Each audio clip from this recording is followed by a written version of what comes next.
Добрый день. Прошу Good прощения, afternoon.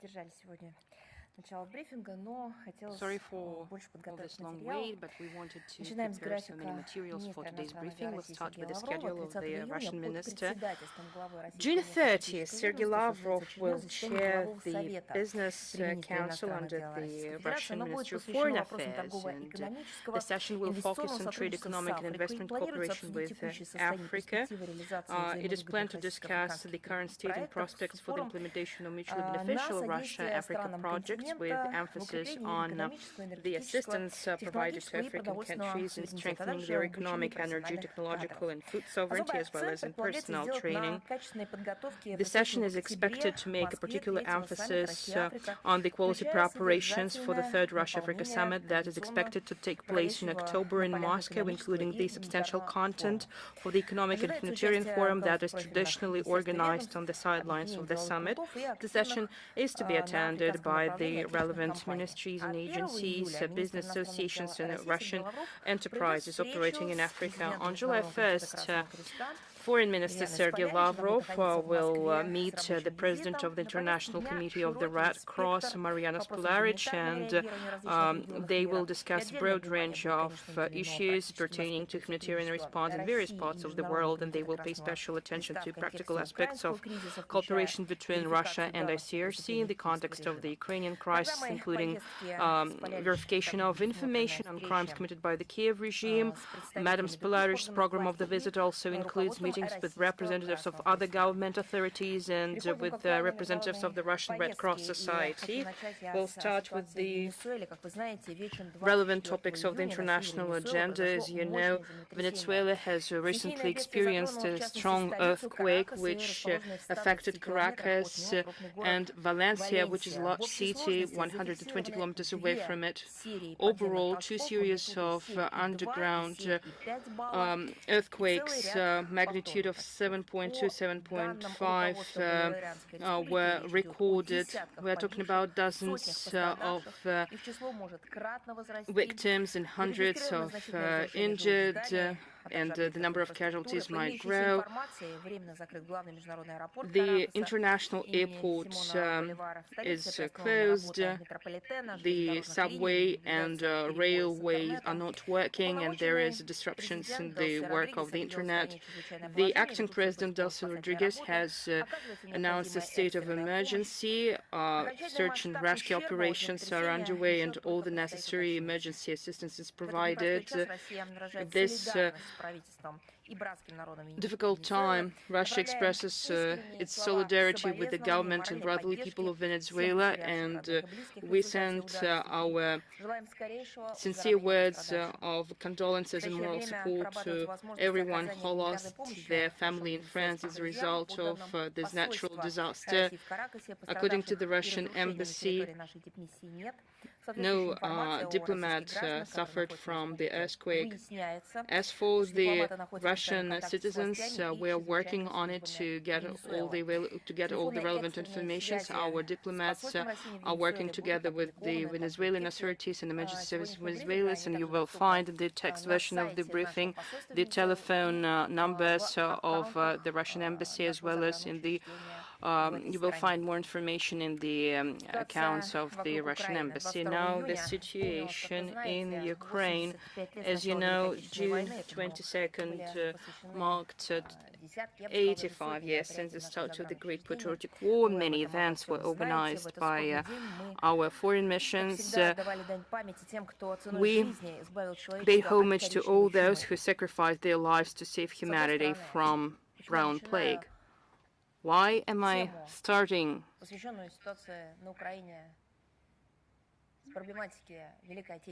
to speak about Ukraine and I speak about the Great Patriotic War? Well, this is the day. Well, we always believe that this day is inseparably linked to the history of the Ukrainian people. This year, Kiev has ostentatiously been trying to condemn this day to oblivion, to erase it from history. They are trying to erase from history a heroic act made by millions of Ukrainians who destroyed an enemy on the battlefield and in guerrilla units. At the same time, Zelensky's regime dares to accuse Russia idea of distorting the truth about the Great Patriotic War and to monopolize great victory. We noted the post made by Foreign Minister Andrei Sybiga, which was made on social media, and this post was about June 22nd. In that post, Sybiga draws parallels between the Soviet Union and Third Reich, and he reproaches Stalin for all the faults, and he said that it was unacceptable to ignore the number of casualties suffered by Ukraine, and he believes that the war claimed lives of 8 million Ukrainians. And Sybiga is indignant by the fact that Moscow for decades has been trying to erase the memory about the heroic fight by Ukrainians, Crimean Tatars, Georgians, Armenians, Belarusians, and other peoples against Nazism. And Moscow, according to him, is trying to attribute this multinational act of heroism exclusively to the Russian people. But he represents the regime who destroys the war memorials consecrated to heroes who fought against fascism, and yet they are trying to accuse our country of the indecent preservation of their memory. Shame on them. They have no shame, the Kiev regime.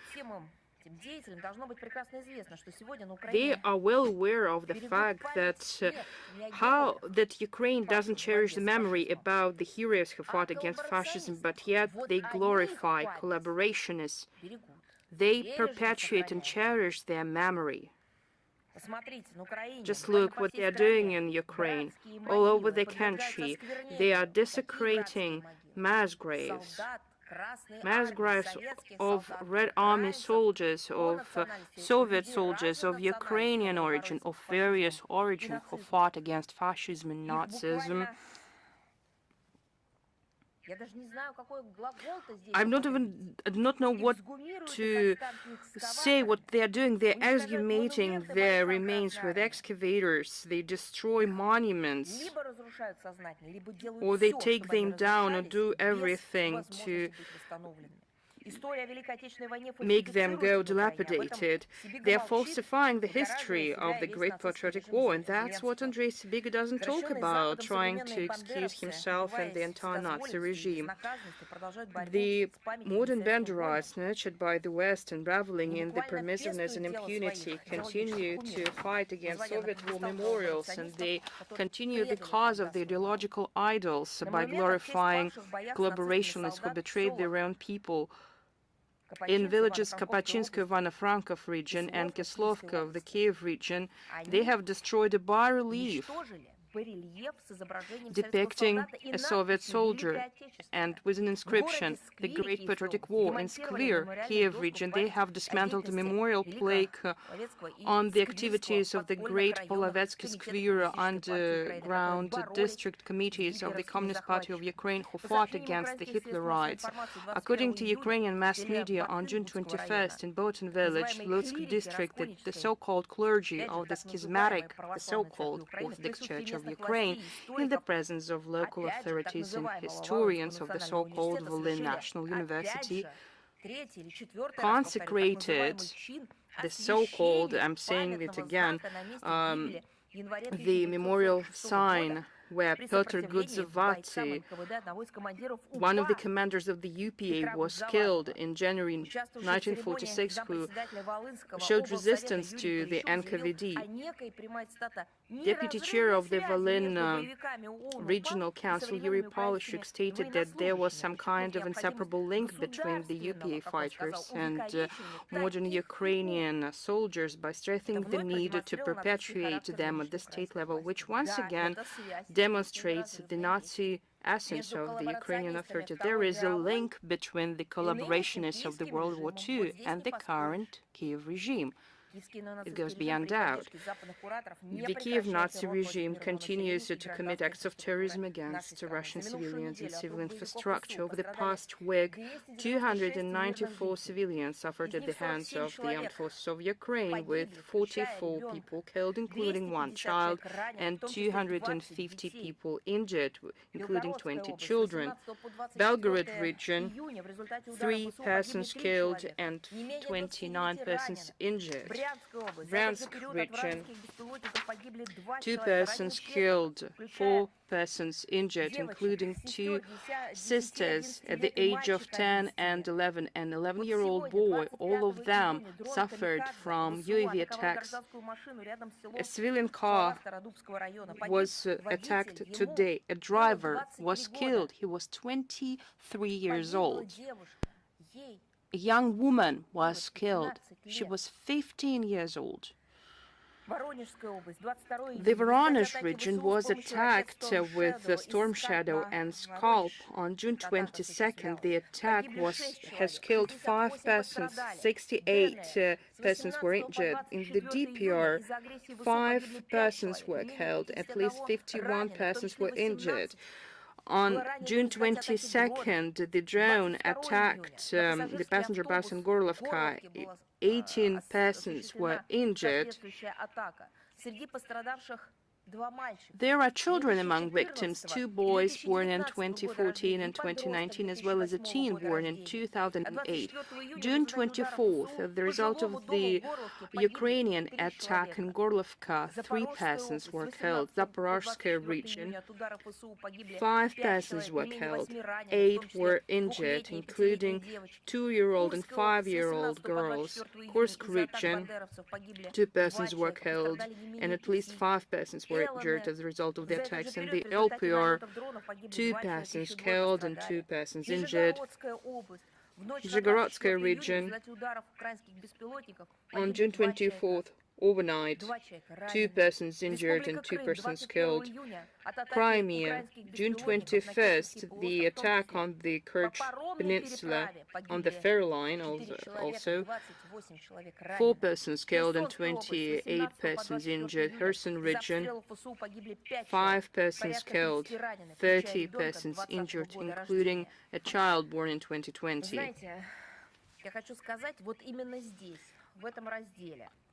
I would like to say that I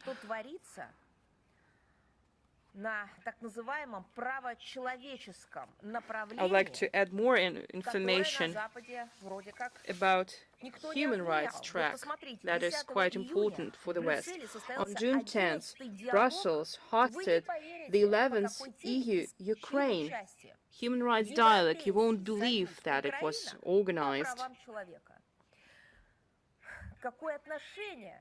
Well, what does it have to do with human rights?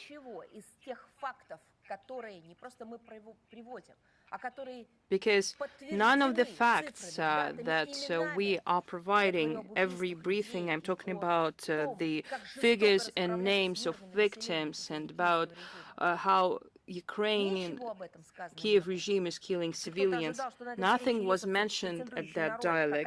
If anyone expected that EU officials who claim to be main humanists and champions of democracy and human rights will strongly criticize Kiev for massive and systematic human rights violations, then this person would make a horrible mistake. And we're talking about Ukraine as well as the territories that are no longer Ukrainian. Zelensky's regime wasn't reprimanded for anything in terms of the total discrimination against ethnic Russian and Russian-speaking citizens, crackdown on canonical orthodoxy, corruption, infringement on freedom of speech, forced mobilization, political persecutions, and killings of persons that Zelensky describes as their own people, Ukrainians, people who are living in regions. He calls them as their own citizens. Then why EU officials didn't ask him a question? If you call these people your citizens, why are you relentlessly killing them? In the context of human rights that were discussed with Ukraine, they could have asked that question, but they didn't do that.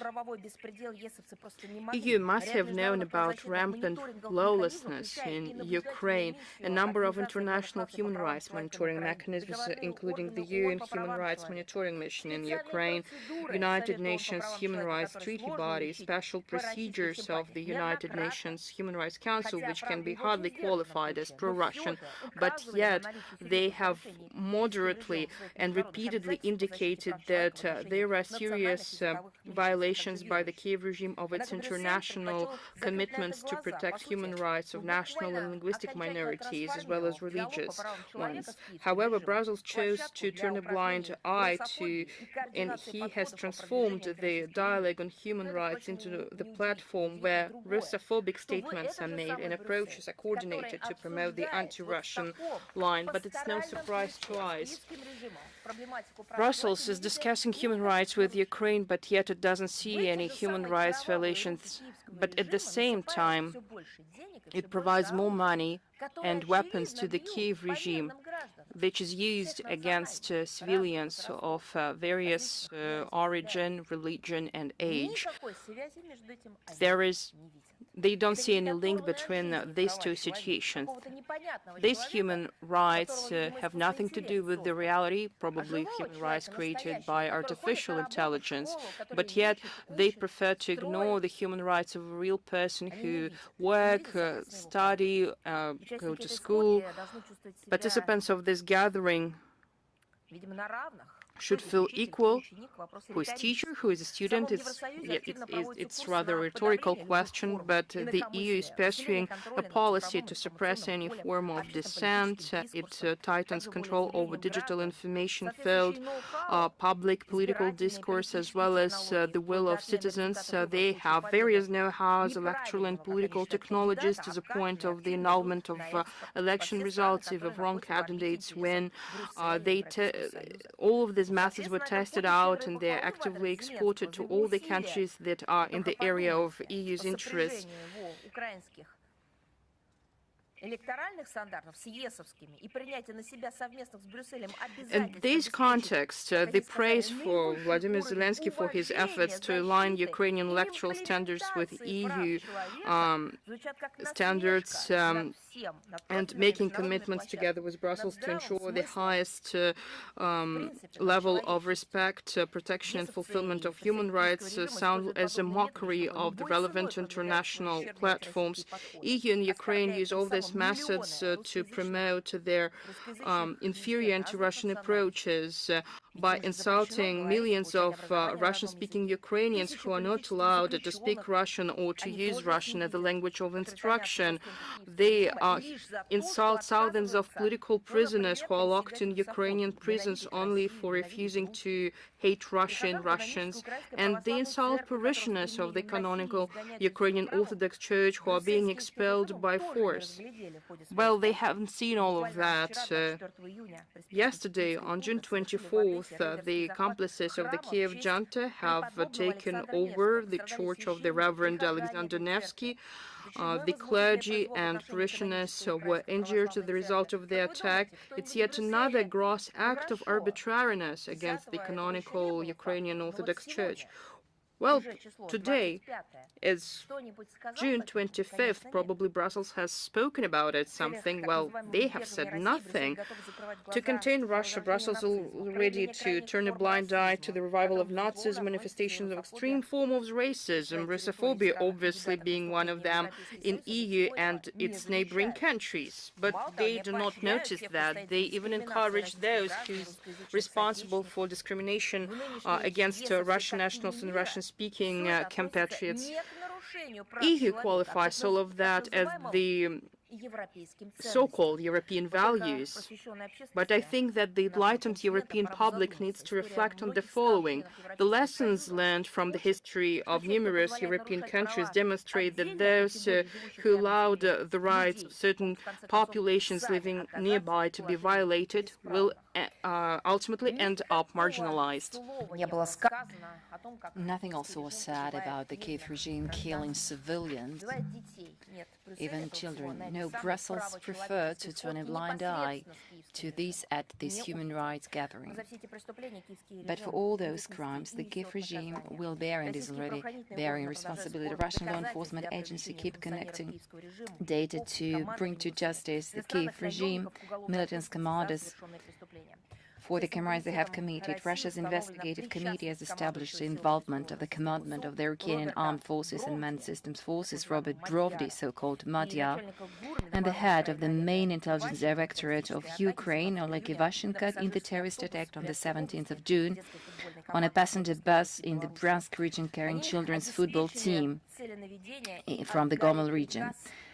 They ensured targeting and issued the order to carry out the strike on children.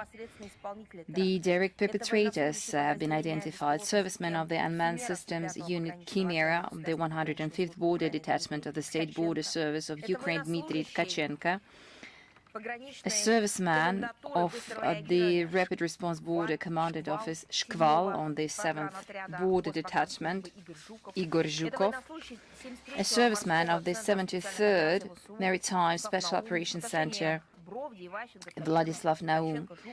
Decisions have been issued to charge Brovdi, Ivashenko, Tkachenko and Zhukov and Naum under Part 3 of Article 205 of the Criminal Code of the Russian Federation, Commission of Terrorist Act resulting in the loss of life. All have been placed on the international wanted list. For terrorist activities in the Kursk region in 2025, previously detained Ukrainian armed forces militants Semiluta and Sergei Olenik were each sentenced to 15 years of imprisonment. A sentence of life in prison was handed down in absentia to Ukraine Armed Forces militant Sergei Zhenik, who on 30th of October 2025 carried out a terrorist attack using a UV in the village of Gudovka that resulted in the death of one civilian. Mercenaries who fought on the side of Ukraine: Viktor Eduard Pelens, Brazil; Krosan Kevin Eric, Britain; Mirza Vanadze, Georgia, were each sentenced in absentia to 14 years of imprisonment and are in the international wanted list. Now, speaking about the sponsors of all that and how they do that.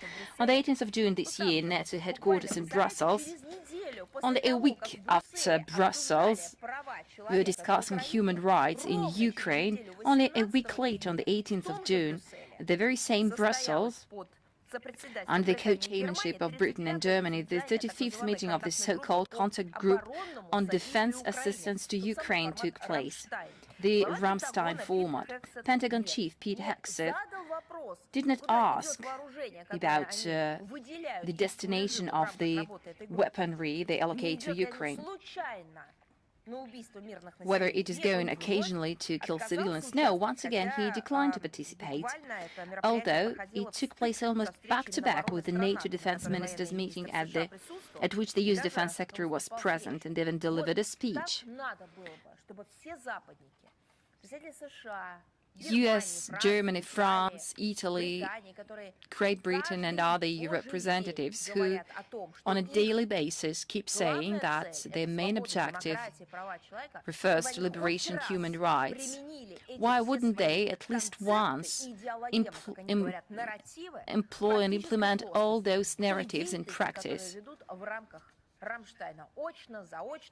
In absentia or in presence within this Ramstein format. The contact group focused on the most acute needs of the Ukrainian armed forces for air defense systems and ammunition, including long-range systems. The tone was set by the President Zelensky in the hall, and no one asked him about human rights. He boasted of non-existent successes of the Ukrainian army at the front, which, as he claimed, had become possible thanks to Allied assistance. He demanded them to increase these assistance in order to, as he said, achieve peace with Russia on terms favorable to Kiev and the West. He also didn't fail to praise the terrorist drone attacks of the Kiev regime on residential buildings, civilian facilities, schools, kindergartens and hospitals. At the same time, his triumphant reports did not sit well with the pleas for increased arms deliveries to Ukraine. On top of that, Zelensky called for the development of a special mechanism for long-term funding of the Ukrainian armed forces for the period after the end of the conflict, with the aim of, as he put it, turning the Ukrainian army into a pan-NATO shield against the mythical Russian threat. The newly appointed British Defense Secretary, Dan Jarvis, I don't know how long he's going to hold this position, he voiced requests for military aid that had been pre-agreed with Kiev Participants in the Ramstein format are expected to contribute $1 billion to cover two tranches under the NATO initiative Priority Urgent Requirement List for Ukraine Pearl program. $1 billion for the purchase of 200,000 155mm extended range artillery shells, $650 million for the order of 100 Patriot air defense system missiles, and another $1 billion is expected to be spent on financing the production of 1 million Ukrainian drones. Germany plans to make the most substantial contribution, but they seem to have found solution for the domestic problems. They seem not to need to improve the quality of life, their wealth, and peaceful development and welfare of German citizens. So they seem to have found all the solutions. That is why Berlin will allocate $400 million, of which 200 will go toward the purchase of American weapons under the Pearl. Another 200 million will go for American Patriot system missiles. So the German leadership basically takes all which is left from its residents to purchase American weaponry to give it to the Kiev regime, which in its turn uses it against own population. So this is a powerful human rights dossier.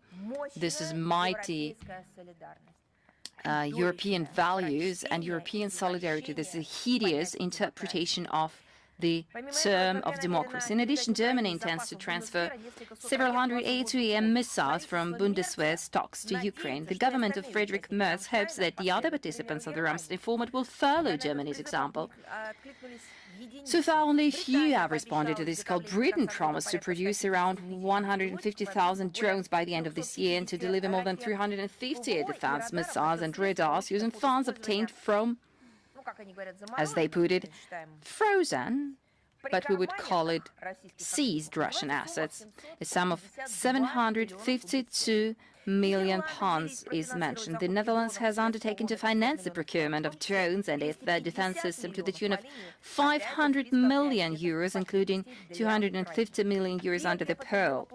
Belgium has confirmed its plans to deliver the first 7 F-17 fighter jets in 2026 out of the promised fleet of 50 aircraft by 2030. Some will be used for spare parts and so-called auxiliary purposes.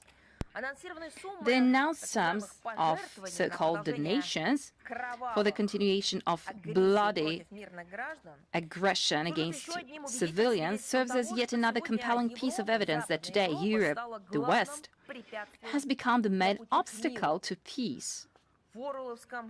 In the Orwellian perception of Europeans, war is, in a way, a path to peace. That is why they are actively investing in the military enforcement of the Zelensky regime, positioning themselves as its strategic career, continuing their attempts to inflict defeat, as they put it, or strategic defeat, or the defeat on the battlefield in our country.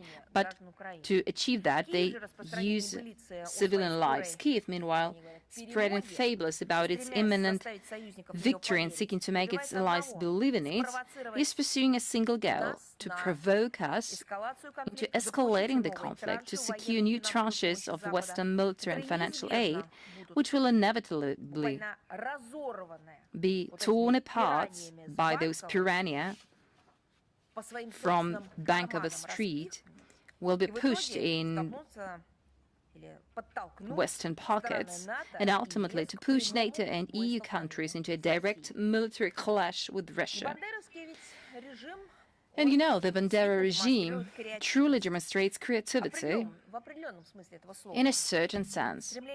In an effort to show the effectiveness of Western military aid, the Zelensky regime has begun publicly boasting about the results of the Ukrainian armed forces' use of sponsor-supplied weapons against Russia, against civilians, accompanied by video footage of terrorist attacks conducted in residential areas and in civil infrastructure.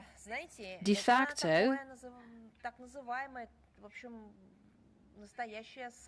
this is a true safari chase against human living creatures.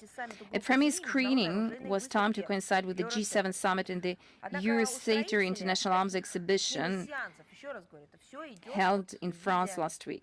However, the organizers did not take into account that in doing so, they and their sponsors are once again confirming the involvement of Kiev's sponsors in the current conflict and their support for the crimes committed by the Ukrainian armed forces. But this is hideous and abominable. Think of this. They show in video footage in real time how Western weaponry attacks civilian infrastructure. I believe this is some kind of horror movies. But you know, usually that is how it goes. But the Kiev regime keeps boasting about that.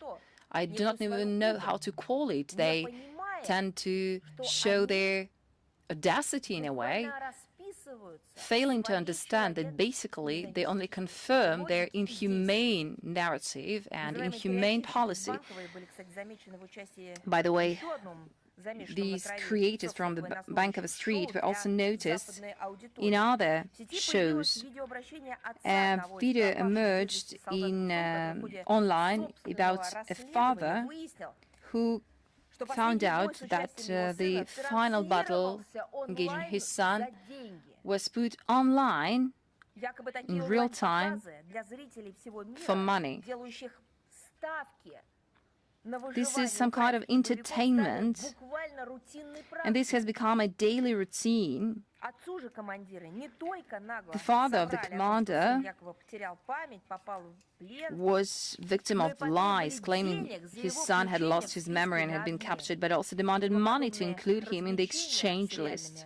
Such entertainment involving the live killing of mobilized Ukrainian armed forces soldiers on the battlefield was also demanded by the Western masters of today's Ukraine, but for them this is a daily routine, everyday neocolonial practice for them. They are used to staging safaris on people. You remember that was the case in the Donbass, in the Balkans. It was also the case in Afghanistan. It was the case in Vietnam and also in Iraq. All the above-mentioned facts confirm the continued relevance of the objectives of denazification and demilitarization of Ukraine and the elimination of threats emanating from its territory. These objectives and tasks, as the Russian leadership repeated, will be achieved without a fail. Well, now let us move forward to a neighboring region, to Moldova. The official Chisinau keeps going hysterical, blaming Russia in all its failures. Now, the Moldovan leadership showed the Moscow hand in the exponential growth of the cases of phone scams in the Republic. On the 17th of June, the Information and Security Service of Moldova published a comment on an identified, and I quote, operation by the Russian Special Services, unquote, on mass gathering of data on Moldovan citizens by hacking private servers and acquiring personal data in darknet. As usually, no substantiated grounds. They also say that this information has been transferred to organized criminal groups to be used in scams and to steal funds from bank accounts. Apparently, that amid growing social discontent owing to the failures of law enforcement agencies in Moldova to fight against organized crime and rampant phone scams, the authorities come to the only tool in their toolkit, Russophobic sentiment. The absurdity of this accusation only proves the incapacity of Moldovan authorities to handle domestic threats, but also the lack of fantasy at all. And this is their endless attempt to shift the blame. Let me remind here that this phone scams, they know no boundaries. Our country perhaps is one of the targets of the Kiev regime and other criminals who use information technologies and communication technologies keep calling and sending messages in order to steal funds or to instigate them to commit crimes. Is Chisinau unaware of that, of the fact that our citizens suffer from attacks and the way we tend to find solutions? Didn't you hear about that? But I'm pretty sure that you did. That is why they keep lying to Moldovan citizens, saying that it is all Moscow's fault. Why don't they say that many cases took place in Western countries when they find out that behind all that, the Kiev-sponsored criminals stand. The so-called Russian threat is used also to justify the rampant militarization of the republic, the harmonization of the Moldovan army to NATO military structures and pumping with Western weaponry. On the 17th of June, another ceremony of transfer to the Minister of Defense of Moldova, another lot of Western military aid, namely armored vehicles Piranha 5. According to Moldovan Minister of Defense, Anatoly Nasata, this means another stage of modernization of the Moldovan army and strengthening of its operational capacities. And this brings about another question. Where do Moldovan authorities intend to use these operational capacities? Apart from armored vehicles, the Republic receives other types of weaponry. After numerous comments in mass media on military exercises with drones, the authorities can no longer sweep it under the carpet. In the beginning of June, the president of the country, Mai Sandu, announced the idea to produce drones in the country. Another Minister of Economic Development and Digitalization of the Republic, Mr. Osmanescu, admitted that the process of amendment in the legislation to deploy military drone production in the country was launched. Against this backdrop, EU countries plan to double military spending to Moldova. In May, the head of the so-called EU diplomacy, Kaja Kallas, announced the allocation of another 120 million euros to the so-called European Fund of Peace to strengthen the anti-missile system of Moldova.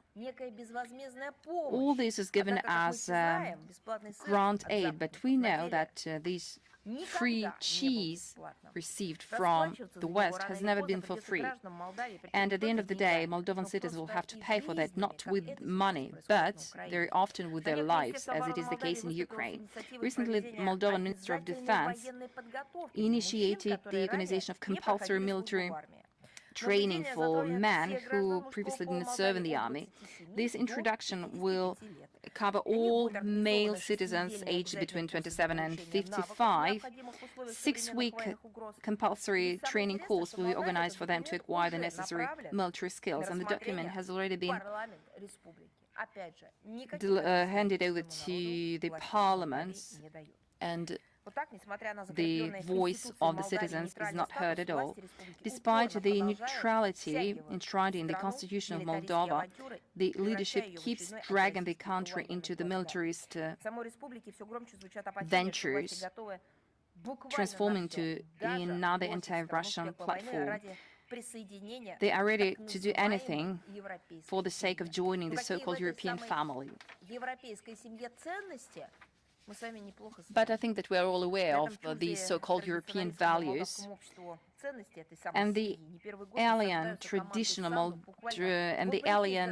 values to traditional Moldovan society have been imposed by the Maia Sandu team. On the 21st of June, the Moldovan capital held another LGBT parade. Despite the fact that such celebrations were banned by the municipal authorities of Chisinau, but yet the ruling elites, with the support of Western embassies, have pushed through this application to organize this march of various genders across the central streets of Chisinau. And this march has culminated into the improvised wedding of two homosexuals. Luckily, same-sex marriage is not a new norm in the Moldovan society, and that they are not recognized by Moldovan law, and they are not accepted by society and the church. According to Social Pulse, 85% of Moldovans oppose the legalization of same-sex marriage, and the Orthodox Church of Moldova has been working since 2022 to ban LGBT festivals in Moldova. It's quite interesting that on June 20th, just prior to this LGBT march, sensible political and public figures of Moldova have organized a march of family in support of traditional values. It brought together more than 3,500 participants, while the adherents of the neoliberal agenda managed to rally at least 300 persons. Yes, people are different, they have different life situations, but these ideologies are being imposed on them by other states. These ideas are being imposed to a sovereign country, and they're trying to explain it's their new tradition, new norm and new ethic, which is unacceptable. The recent social polls demonstrate that the sensible Moldovan citizens still hold the majority, but yet their opinions are being blatantly disregarded. 53 to 58% of Moldovans do not believe in pro-Western propaganda and believe that Moldova is going in the wrong direction. But who is going to listen to their opinion? Speaking about other regions, but problems are caused by similar factors. In June, the naval and air forces of the Republic of Korea, together with the armed forces of the United States, have organized military exercises in the waters of the Sea of Japan and Yellow Sea in the close vicinity of the maritime border of the DPRK, and they have organized firing practice with the use of missiles, and we strongly believe that this act was directed against the DPRK, and it raises concern in the context of the further developments of the situation in the Korean Peninsula, and it seems that the South Korean authorities, who continue to declare their desire to diffuse tensions in the region, but yet they are doing the contrary. It is obvious that South Korea and Washington are still guided by confrontational bloc approaches, and they do not want to create terms for political and diplomatic settlement of the existing problems, but yet they want to exacerbate them by putting increased pressure on North Korea. Following such policies fraught with serious consequences for regional security, we are convinced that the lasting peace and stability in Northeast Asia requires objective assessment of the geopolitical realities in the Korean Peninsula, as well as the consideration of concerns in the field of security for all countries involved, including DPRK. We have paid our attention to the report by Secretary General on children and armed conflict. The Russian Ministry of Foreign Affairs has been speaking a lot about the plight of children affected by armed conflict, and the children suffering from the deliberate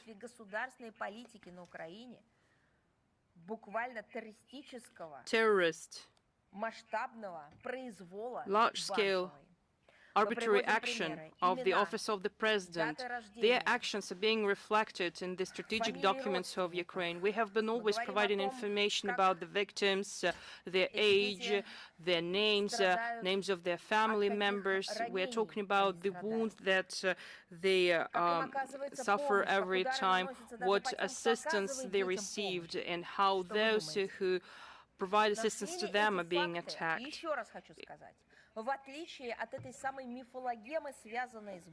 And do you think this information is reflected in the report?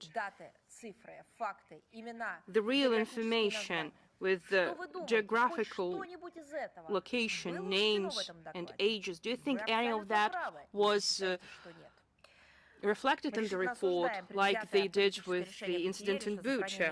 Well, of course not. We noted that the report of the United Nations Secretary General on Children and Armed Conflict in 2025, we strongly condemn this political move of Antonio Guterres to keep our country listed in the annex on parties that commit grave violations affecting children in the context of the situation in Ukraine.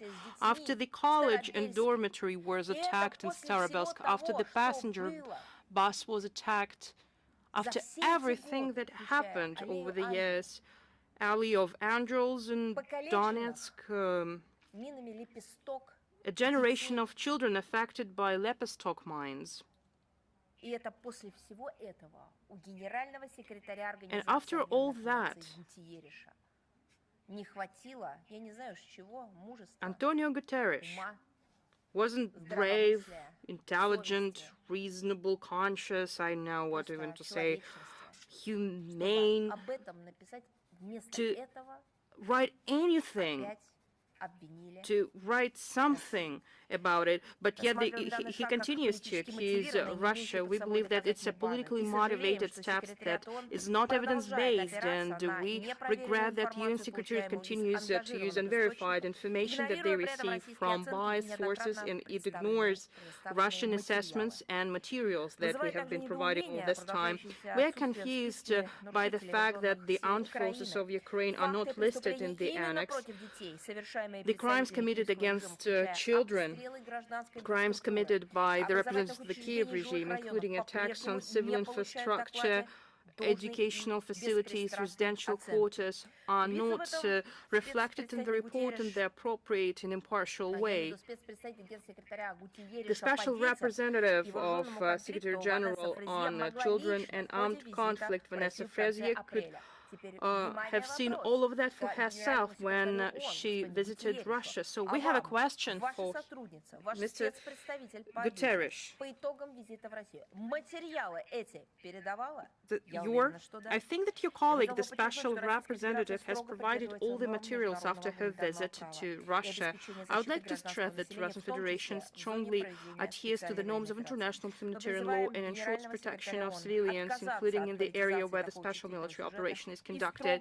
We call the UN Secretary General to abandon the politicization of such sensitive issue and strictly adhere to the principles of impartiality, objectiveness, and neutrality. And we kindly ask Guterres to revoke this decision, to list Russia in the annex, and to work meticulously on the report, and to work professionally on this report. Another topic, which is also related to the United Nations, the Committee on Space that was organized in Vienna was characterized by the intensified, principled confrontation between the collective West, led by the United States, who seek to assert their dominance in outer space, and countries of the global South, who are interested in developing fair and non-discriminatory rules and governing the whole spectrum of dynamically developing areas of outer space activity. Austrian authorities have made a provocative stand. They refused a visa for a head of the Russian delegation, a special representative of the Russian Ministry of Foreign Affairs and International Cooperation in the outer space research and use of outer space for peaceful purposes. Sergei Belauska, they also has denied a visa for Sergei Krikalev, who is a hero of the Soviet Union, hero of the Russian Federation, and Deputy Director General of the State Corporation Roscosmos. But regardless of all these obstacles, Russian delegation will continue to promote its national priorities. For example, we will draw attention of the Committee to an extremely dangerous trend when the United States and their allies are using satellite constellations and the relevant ground infrastructure that are registered as civilian use systems, which are actually used in support of military activities of foreign armed forces and for interference in domestic affairs of sovereign states. We have to state that as a result of the unprecedented politicization, the Italian chairship in the UN Committee failed to perform its duties. It failed to overcome turbulence and to ensure substantive outcomes of the session. Among these outcomes, there could be recommendations and decisions to establish a permanent advisory mechanism on the moon, establishment under the aegis of the United Nations of an international platform on the exchange of information of outer space objects and developments, the adoption of a list of guidelines on the development of outer space resources, orbital activity, and space debris, and they also were supposed to adopt comprehensive measures on the reform of the committee and its subcommittees to adapt it to new realities, including its liquidity crisis. But yet, the committee failed to do all of that. For the first time since its establishment, the committee session was complete without an outcome report, which was blocked by the United States. We are convinced that there is quite a difficult situation being unfolded around the committee, which is connected with the attempts of certain states to undermine the fundamentals of the sustainable functioning of this unique specialized body of the United Nations that is responsible for the promotion of international cooperation for the outer space research and use of peaceful purposes. But we continue to take efforts to prevent such a situation. We are continuing the work to disclose the information about the crimes committed by Japanese militarism. These crimes have no statute of limitations and procedural action continues. The Russian Prosecutor General's office has officially notified in May and in June on making a decision that cancels earlier made decisions to exonerate 40 Japanese nationals, and the decision will be published on the website of the Russian Ministry of Foreign Affairs. These individuals were involved in the subversive and espionage activities against the Soviet Union. These persons cannot be exonerated, and their guilt has been proven.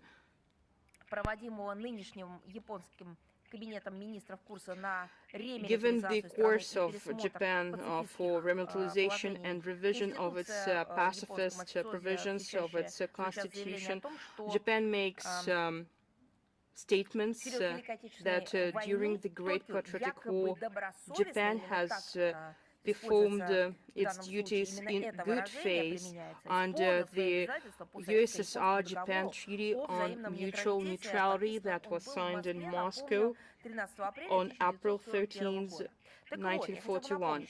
I would like to recall that some of these individuals mentioned in the list have been carrying out subversive and espionage activities against the Soviet Union when this treaty was enforced.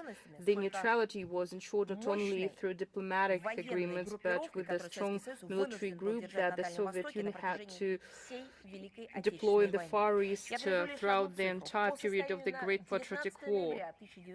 On November 19, 1942, when the Soviet counteroffensive began near Stalingrad, near the far eastern borders of the Soviet Union to contain the Japanese threat, we have deployed a special group of the Red Army with the size of 1.3 million people. They had 12,000 guns and mortars, 2,500 tanks, and more than 3,000 military aircraft. You don't need military education to understand that if the Soviet Union had an opportunity to use all these means and personnel on the front line against Nazi Germany, instead of keeping them in the Far East, it would suffer far less casualties. That's why we continue our work to disclose the crimes committed by the militaries. Japan, I have seen a lot of statements and by the representative of the Russian Office of the President, by the Russian Ministry of Digital Development, by our lawmakers, by representatives of the Russian State Duma about Russian apps that were blocked in the App Store. I'm talking about VK and a set of VK apps. You have probably heard a number of Russian popular apps were deleted from App Store. VK, VK Music, VK Video, VK Messenger, Odnoklassniki, Zen, Mail.ru, and many other apps. I would like to speak in detail what the champions of freedom of speech and freedom of communication in the digital realm, champions of democracy, are doing, so that you would understand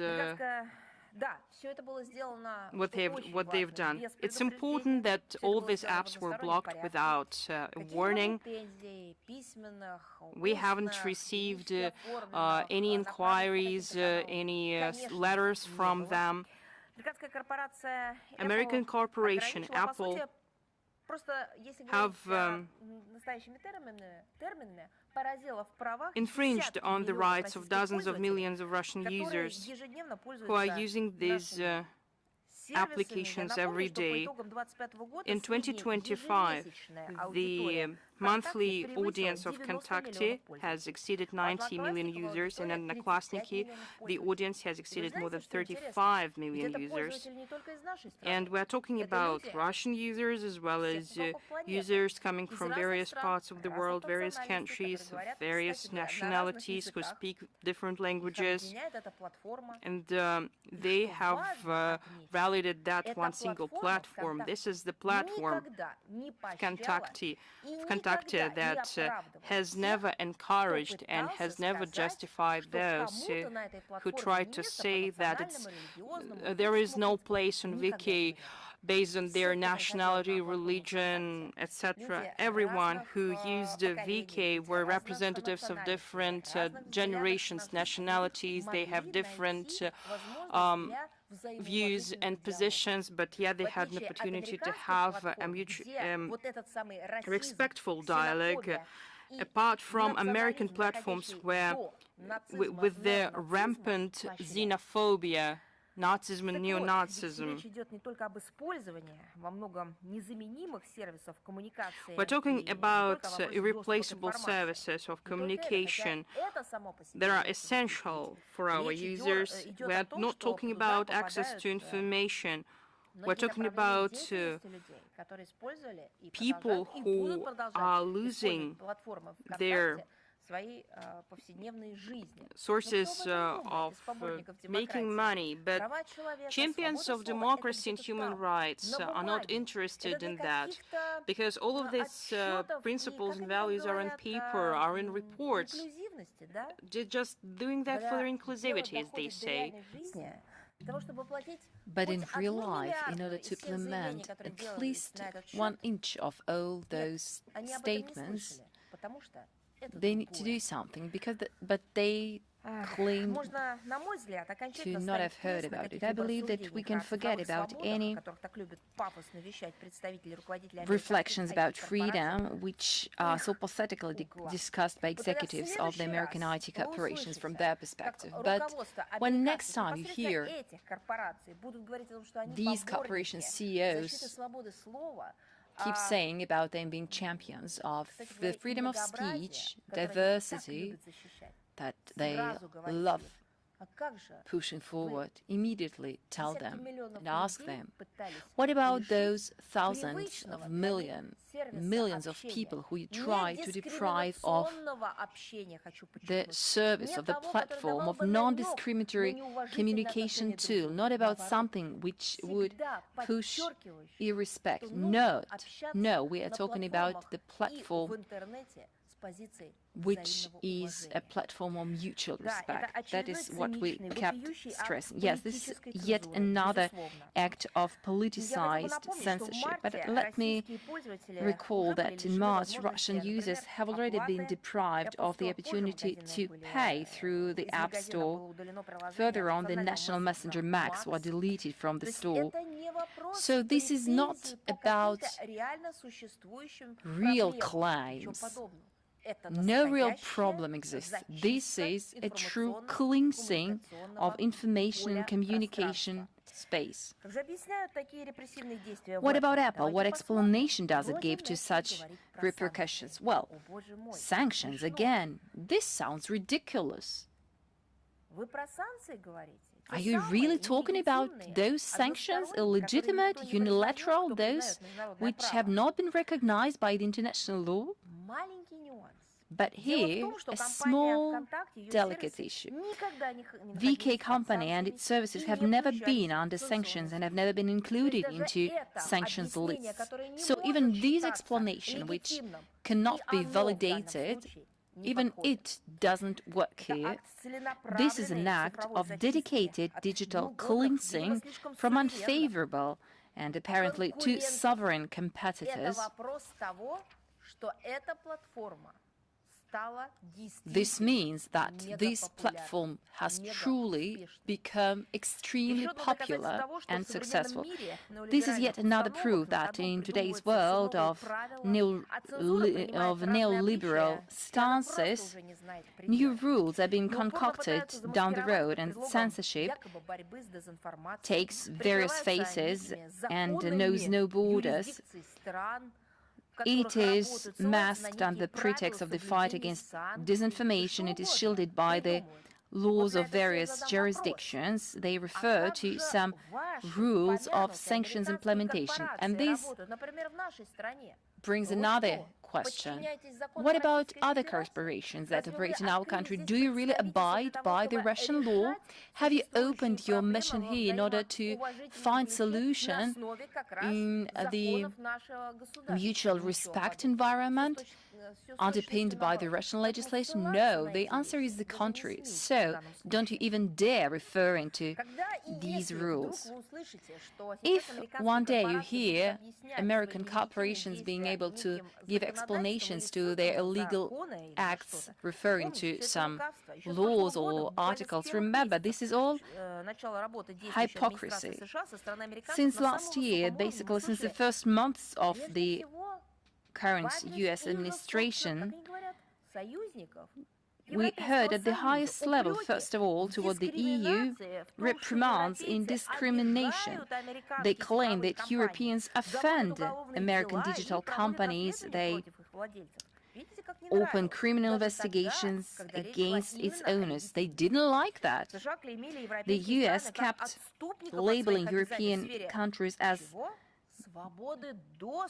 violators of their obligations in the area of free access to information. So what has happened now?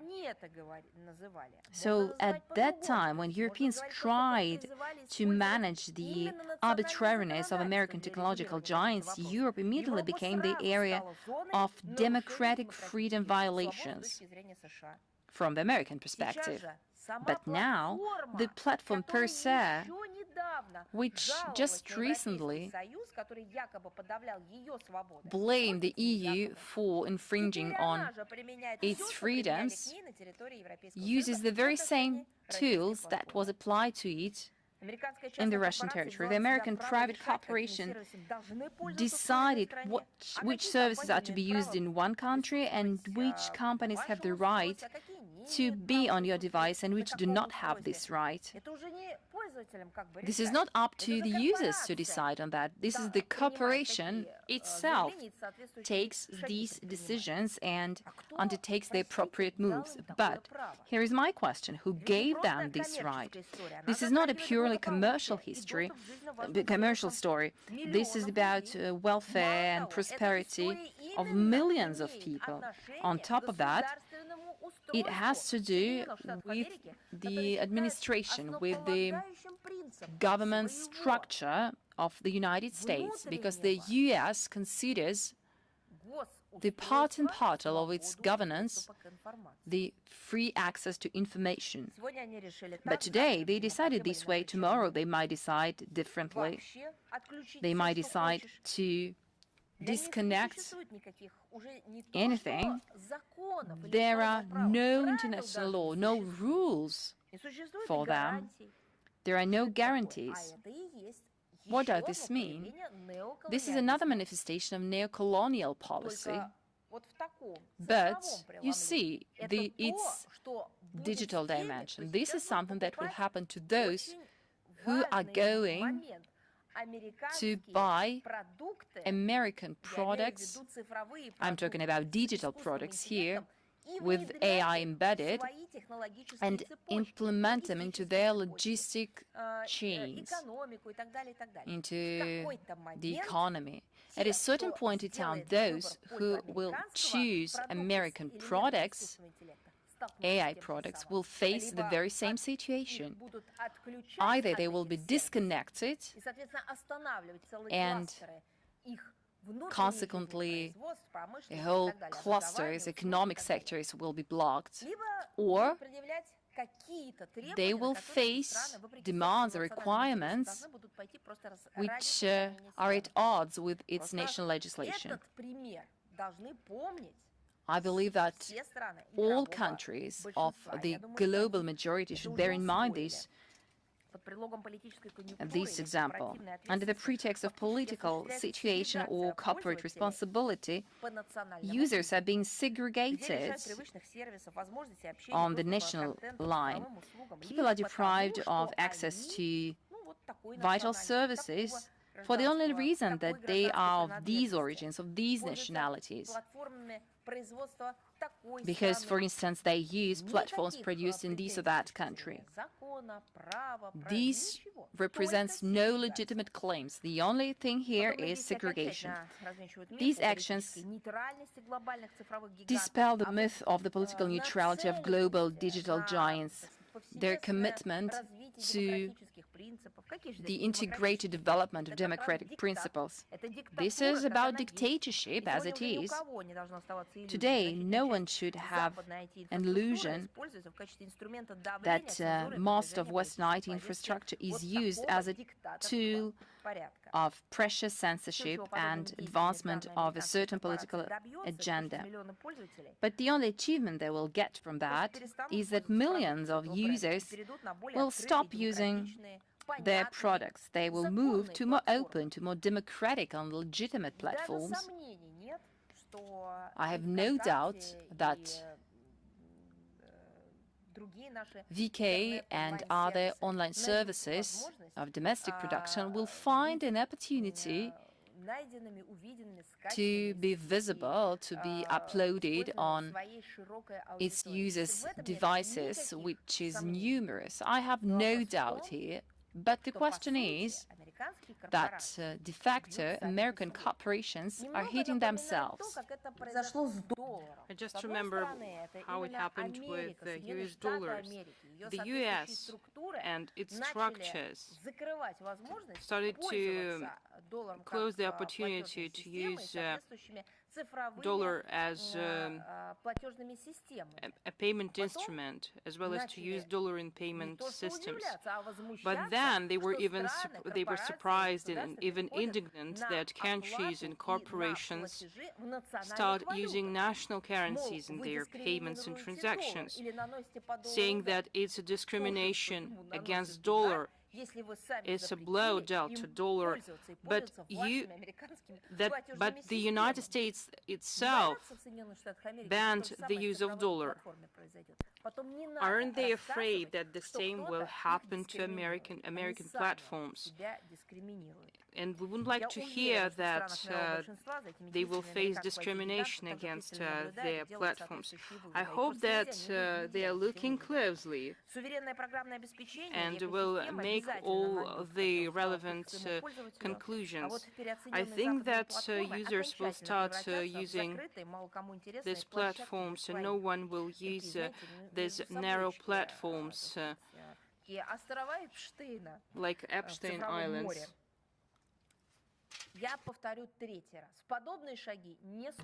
Such steps won't be able to isolate the Russian audience.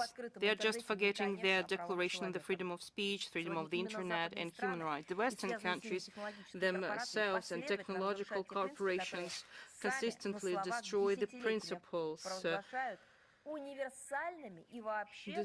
distort the principles and that they have proclaimed for universals. By their fruits you will know them, as they say. We continue to consistently stand against the practices of digital discrimination, censorship, and arbitrary restrictions in access to information, as well as the establishment of a just, open, and truly democratic international information environment. I would like to say about the important historical date that the European elites prefer to ignore. 6 years ago, the French President Charles de Gaulle visited the Soviet Union, and the visit took place between June 20th and July 1st, 1966. The French leader visited Moscow, Leningrad, Kiev, Volgograd, Novosibirsk, as well as Baikonur Cosmodrome. And following these negotiations, breakthrough agreements were made in trade, economic, scientific, and technical areas, as well as in the exploration and use of outer space for peaceful purposes. The Intergovernmental Commission started to work on a regular basis, and mutual trade has shown sustained growth, and we have intensified contacts in all fields. Several months later, an agreement was signed on the establishment of direct communication between Kremlin and Elysee Palace, and this joint declaration has laid the principles for the development of bilateral relations and the establishment of a climate of detente between all the countries, in particular in the East and in the West, and that would facilitate rapprochement and accord between us. But today, relations between France and Russia, and as well as the relations between Russia and the European Union, are experiencing a tough crisis. It should be recognized that they're in the state of a cold or even hybrid war that is unleashed by the collective West against our country. The current President Emmanuel Macron holds personal responsibility for the dead end in which the Russia-French relations are, and his team has lost the sense of reality and self-preservation, and they dare to openly speak about preparing a military confrontation with our country. Speaking about the origins of the crisis, it should be recognized that it has become a result of the oblivion as well as refusal of the current French elites from foreign political beliefs and tenets of Charles de Gaulle. It is well known that General has commended and valued his confidential relations with Moscow that were established during the Second World War, and which allowed France ultimately to take a seat among victorious powers and to become a permanent member of the United Nations Security Council.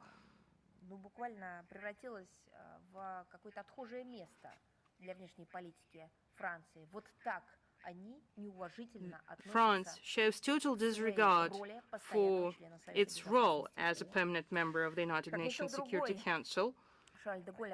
Charles de Gaulle realized that there was no alternative to equal cooperation with our country in consideration of our fundamental interests in the area of security. On June 20th, 1966, during a meeting with General Secretary Leonid Brezhnev, General de Gaulle stated, "Russia is in every respect the most powerful power in the region in which it is situated. For France, as de Gaulle said, it is an interlocutor with whom mutual understanding and cooperation have always been entirely natural. This political and human reality, as old as our countries, derives from their history and geography. In truth, no serious contradictions have ever arisen between us, not even during the period of War and Peace, or in the age of Sevastopol, the Crimean War of 1853-1856. Throughout the ages, there have been clearly expressed sympathies between our intellectual, literary, artistic, and scientific elites, as well as between our peoples at large. End of quote. Well, we should remember that what damage the France dealt to our people and how our people have forgiven France for that. His visit to the Soviet Union in 1966 has become a clear confirmation of an independent and pragmatic course pursued by the French leader and his ability to rise above the current ideological and political situation and to prioritize long-term strategic national interests. By seeing Russia as a natural partner of France, Charles de Gaulle highlighted that such the political and human reality that is explained by the common history and geography. This understanding has laid the ground for his well-known concept of Europe from the Atlantic to the Urals as a space for respectful political dialogue based on a balance of interest and mutually beneficial trade and economic cooperation of states with various public systems. And at the farewell lunch at the final day of his visit, he stressed that as for our common goals, they are detente, accord, security, and one fine day the unification of Europe from one end to the other, balance and peace throughout the world. His ideas are similar to the initiatives put forward by President Putin to establish a greater Eurasian partnership and Eurasian security architecture. These two initiatives are open for all countries and associations of Eurasia, including its Western European regions. We should note that how far has the French diplomacy has moved away from the Gaullist principles. They give credit to the first leader of the Fifth Republic, but yet the current ruling elites of France have abandoned his political legacy long ago. They have joined the ranks of those who do not want to listen anything about the Russian right to have its own interest in the security, and they even seek to inflict strategic defeat in our country. The French general, the leader of the French resistance, and an eminent historical figure for both national and global history, all these legacies being forsaken and forgotten. I will just give you one example that illustrates how Charles de Gaulle's approach is distinct from the methods of the current French authorities. In 1966, when he prepared for his visit to the Soviet Union, he read books on Russian history. He has explored in greater detail his itinerary, as well as he wrote speeches that he wanted to deliver in various cities, partially in the Russian language. We cannot expect such a profound approach from temporary occupiers of the Élysée Palace. They are not preparing for anything. They are manipulating the topic of cooperation with Russia and just the topic of Russia in general. We would like to advise them not to forget the prophetic words of their great compatriot, General de Gaulle, who said that for France to be with Russia means to be strong, and to be apart from Russia means to deal with dangers. We will cherish the memory about Charles de Gaulle, great politician who was able to pursue a decent, independent foreign policy and to develop a dialogue with our country regardless of ideological differences. We have organized a number of events, including a scientific and research to practice conference and roundtables, which were attended by the eminent Russian and constructive French experts. On June 24th, in the Institute of Europe in the Russian Academy of Sciences, we organized a conference, the 60th anniversary of the visit of the French President Charles de Gaulle to the Soviet Union, memories and experience of history. And today, on June 25th, in the Russian Spiritual and Cultural Orthodox Center in Paris, with the participation of the representatives of the de Gaulle family, a thematic conference will be organized, as well as a photo exhibition and screening of a documentary, Presidents of France, Guest of the Soviet Union. We are going to organize a memory train that is organized between June 21st and July 4th. This project has become a traditional part of our calendar of events, and this project is timed to one of the tragic days in the history of all Soviet republics, June 22nd, 1941, when the Great Patriotic War started. We observe the 85th anniversary of this date, and we observe it as the day of remembrance and sorrow. The idea belongs to the chair of the Federation Council of Russia, Valentina Matvienko, and chair of the Council of the Republic of Belarus, Natalia Kachanova. The first action was organized in 2022 with the support of the Russian Railways. Then 100 Russian and Belarusian school students have taken a special train and visited 14 cities of Russia and Belarus in 2023. By the decision of the two presidents of two countries, this event has received the status of the event of the Union State. In its turn, the CIS Heads of State Council has supported the proposal to expand the participation in this project in 2023. Many school students from different countries have joined the project since then, and we had a lot of applications. We have received more than 12,000 applications, and in Russia we have received 300 applications per seat, which demonstrates that this project has resonated with the youth. It is symbolic that the project starts on June 22nd overnight, and the first stop is the Brest Hero Fortress, which 85 years ago has become one of the strong centers of resistance to Nazi invaders. Participants have paid homage to the defenders with the minute of silence, and they have laid flower wreath to the internal flame. School students can learn more about the heroic feats and challenges that Soviet people faced in attaining the great victory. Participants will receive special pins with the symbols of cities and places that they visited, and at the end of their journey they will put them on a common panel as a symbol of unity of peoples and common historical memory. On June 26, the International Day Against Drug Abuse and illicit trafficking is observed globally. It was instituted in 1987 by the UN General Assembly Resolution 42/112. You will find more information about it in the text version of the briefing, but I would like to say that this year we will mark 35 years since the establishment of diplomatic ties between Russia and Belize. Today, foreign ministers of our countries have exchanged congratulatory messages.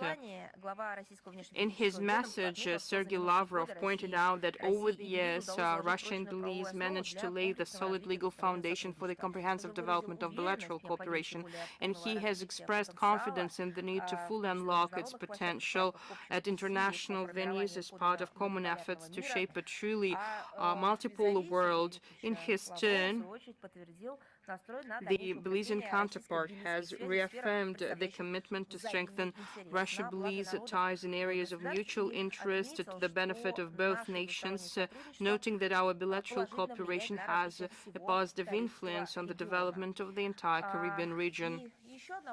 Another important date, on June 29th, Republic of Seychelles will celebrate 50 years of its independence. This momentous event in the history of the Seychelles has become a milestone toward the establishment of its statehood, and it has laid the foundation for its progressive development, and we extend our sincere congratulations to the Seychellois with this big celebration, and we wish prosperity and well-being on June 30th. activities. We will celebrate the 50 years of the establishment of diplomatic relations between our countries. The Seychelles have become an important partner of Russia in Africa. For more than 5 decades, Moscow and Victoria have been maintaining traditionally friendly relations grounded in mutual respect, consideration of interests of one another, principles of sovereignty and non-interference in domestic affairs.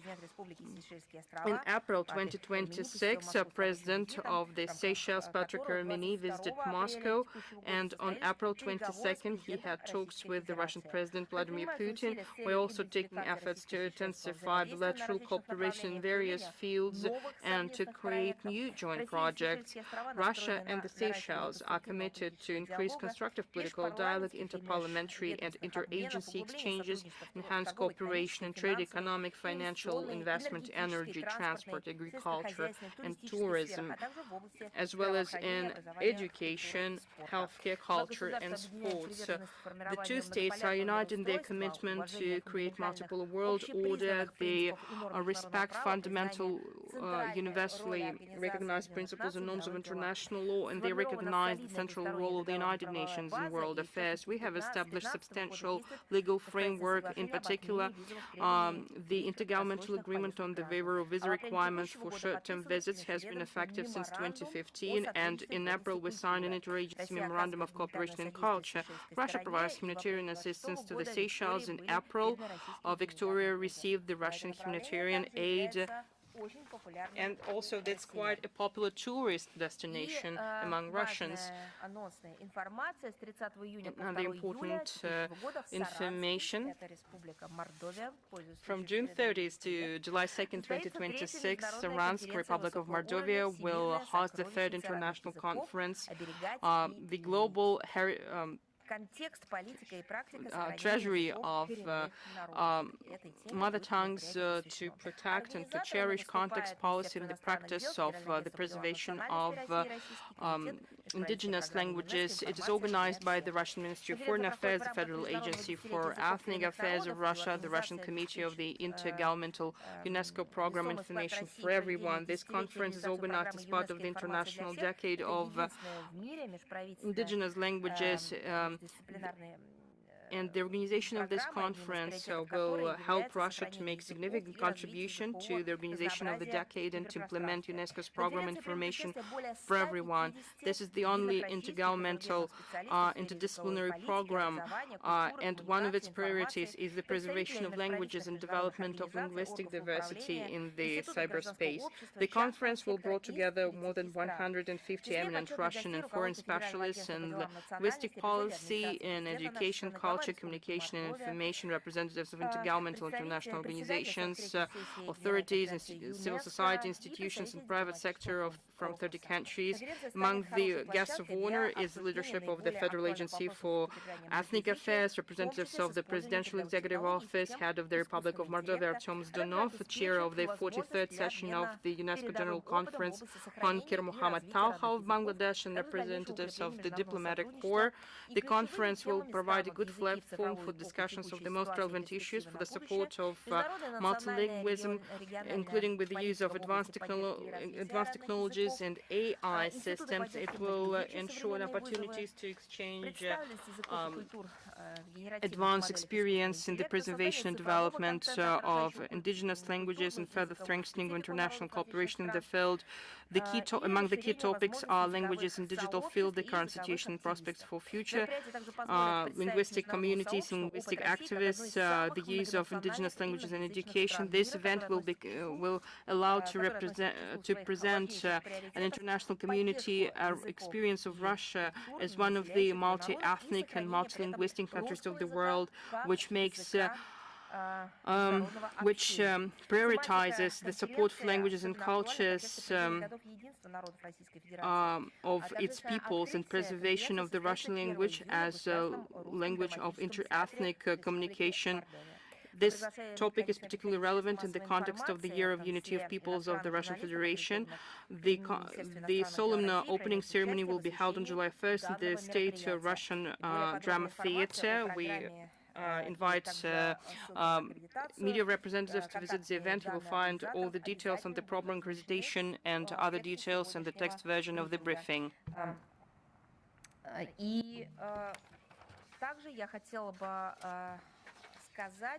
In addition, I would like to say, echoing the linguistic and cultural diversity preservation, over the last years, the ethnic dossier is being politicized. It is a subject of double standards, and all in all, it is designed to fuel confrontation and balkanization, unlike gathering an international community. We see examples of that, and we keep pointing at them. One cannot use the above-mentioned areas, if I may put it this way, about culture to dismantle or to destroy. Culture is meant to unite. And unfortunately, the US, Canada, and other unfriendly countries are extremely active. They use all multilateral platforms and mass media to disseminate falseful and unverified information about alleged violations of linguistic and ethnic minority rights in our country. For us, as for most representative of the international community, it is obvious that if you hear accusations from the West, they are trying to deviate global attention from their domestic problems exactly in that area. The Minister of Foreign Affairs of the Russian Federation prepared the second report on the situation with ethnic minorities in various countries, as it was the case of the 2024 report. Relevant issues are identified, and the current state of indigenous people situation is presented in Denmark, Norway, Canada, Sweden, Australia, New Zealand, and Japan. You will find references to the report, its English version, in the text of today's briefing. Almost all countries that I just mentioned had the assimilation discrimination policy in place, and consequently it engendered a number of political, social, economic, and cultural challenges. These negative trends are extremely acute in the Arctic region. This is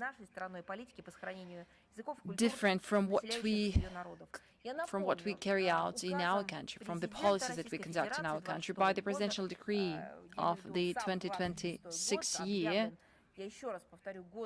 this year was declared the year of people's unity.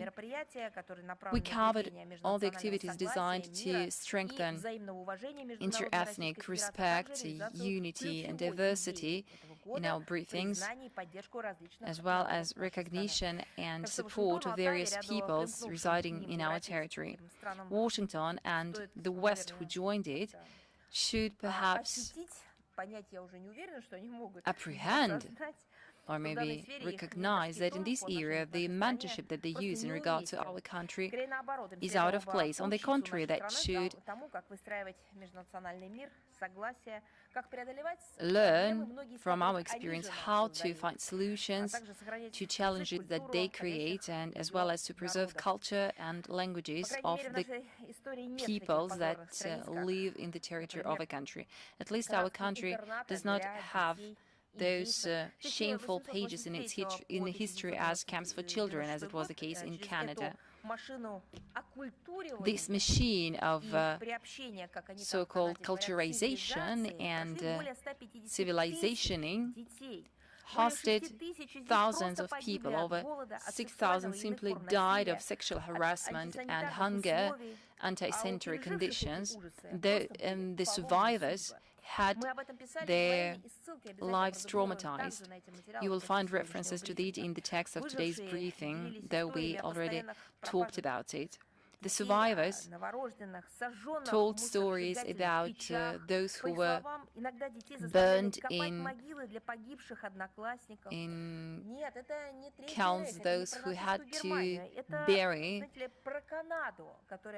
the other children. But it is not about the Third Reich. These are the stories of the contemporary Canada.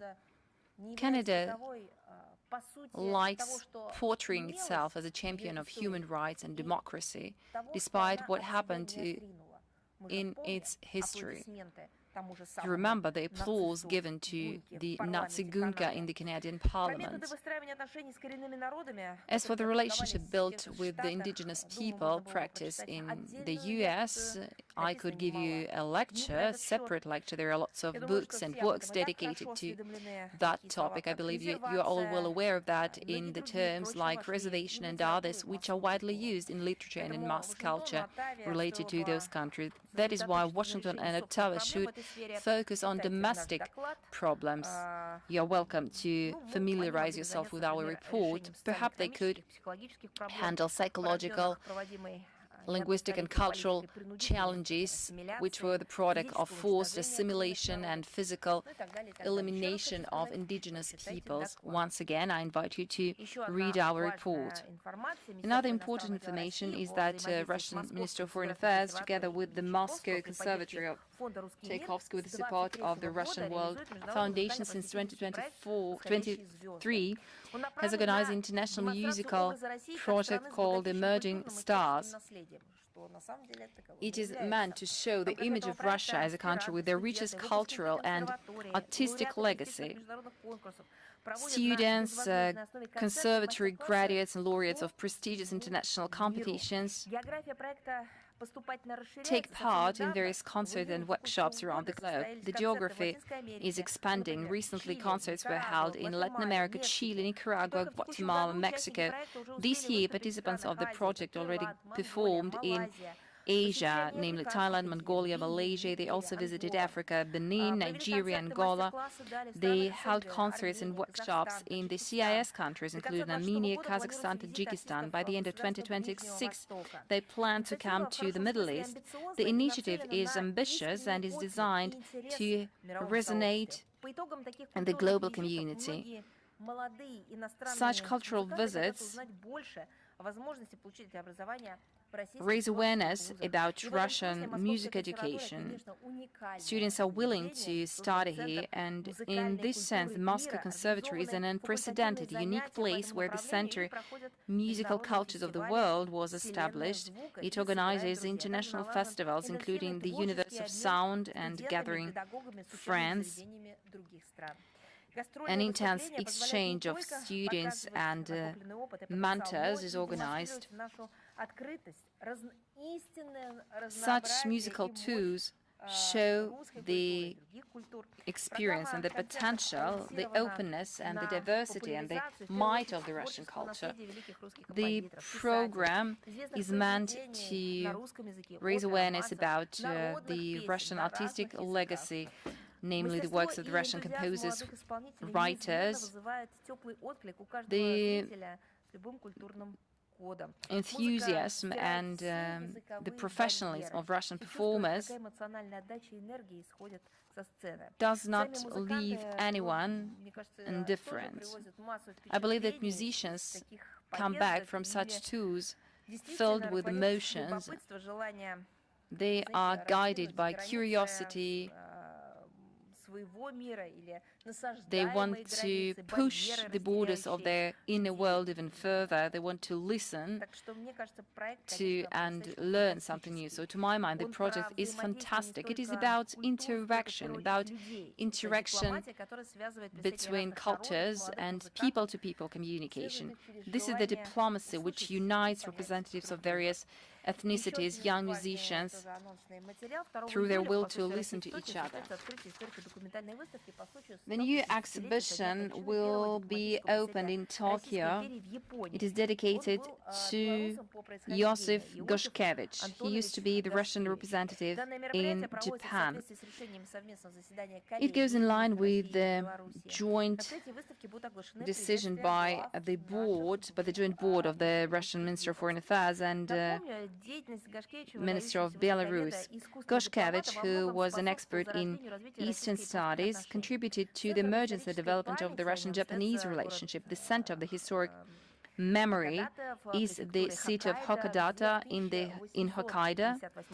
There, in 1858, the first Russian consulate was inaugurated. In 1989, the first monument to Gashkevich was erected. This is a bronze bust by the Soviet sculptor Oleg Komov. Today, despite the unfriendly posture of the official Tokyo locals and civil society organizations, still cherish the positive legacy of our shared history, that of Russia, Belarus, and Japan. You see the difference between the official authorities and attitude and the attitude by locals. We hope that the exhibition, where representatives of political, economic, and scientific circles are invited to come, will contribute a lot to the unbiased understanding of the events of the past. It will also lay the grounds for strengthening dialogue with those who are committed to a constructive dialogue with our country. I am convinced that, of course, it will be interesting for the big public and the researchers. The International Affairs, are you with us? I'm ready to take your questions. You published the article of Sergei Lavrov talking about the European security architecture. You have the floor. Thank you very much. Here is my question. On one hand, it seems to be simple. On the other hand, of course, it is more sophisticated. So I'd like to hear your comment on the recent decision by the Chamber of the Romanian Parliament about the reunification of Romania and Moldova. It is no secret that Bucharest wants to merge, to acquire Moldova. Now we see it in practice. Romanian political circus for long years have been interfering into the domestic internal affairs of a sovereign neighboring state. For some reason, the appropriate circles of Romania find themselves in right to decide on the future of neighboring states. Both states are involved. It is noteworthy that even Romanian establishment is heterogeneous on this matter. A testimony to this is the results of the votes on the draft about unification. But what kind of unification are you talking about? Perhaps it is better to ask own citizens about whether they want it. But when we are talking about, let's say, acquisition, merger and acquisition in states, that's a different story. Legal committee already gave its negative assessment, and recently the chamber endorsed this draft without discussing the draft as it is provided by the Constitution, owing to the end of the time for discussion. So you see where the democracy is. Even not only residents are not asked, but even lawmakers are not involved.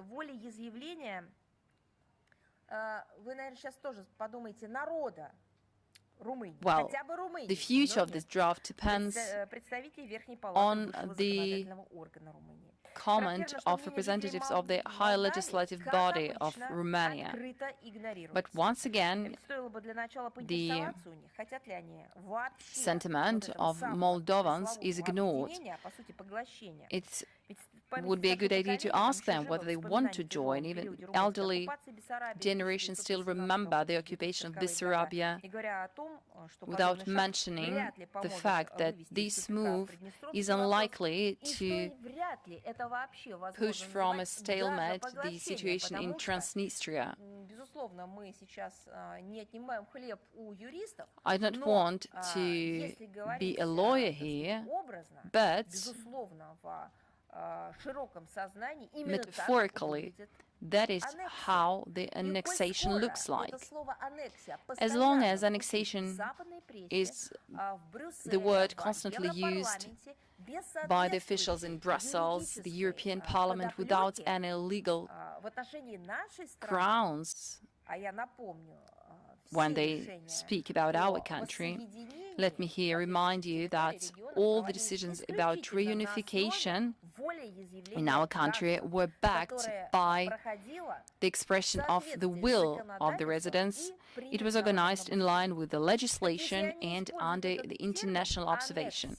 So, if they decide to use this term of annexation, why don't they apply it to the situation which is directly linked to this term? Thank you. Izvestia, are you with us? Мария Владимировна, добрый день. Good afternoon, Izvestia. How would you comment the joint statement by the heads of the Republic of Korea and the EU adopted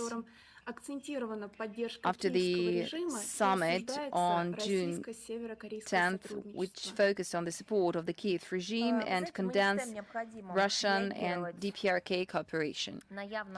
You know, we see no need to respond to another attack by our opponents designed to discredit Russia, which acts in line with the UN Charter and international law when it comes to bilateral cooperation with DPRK.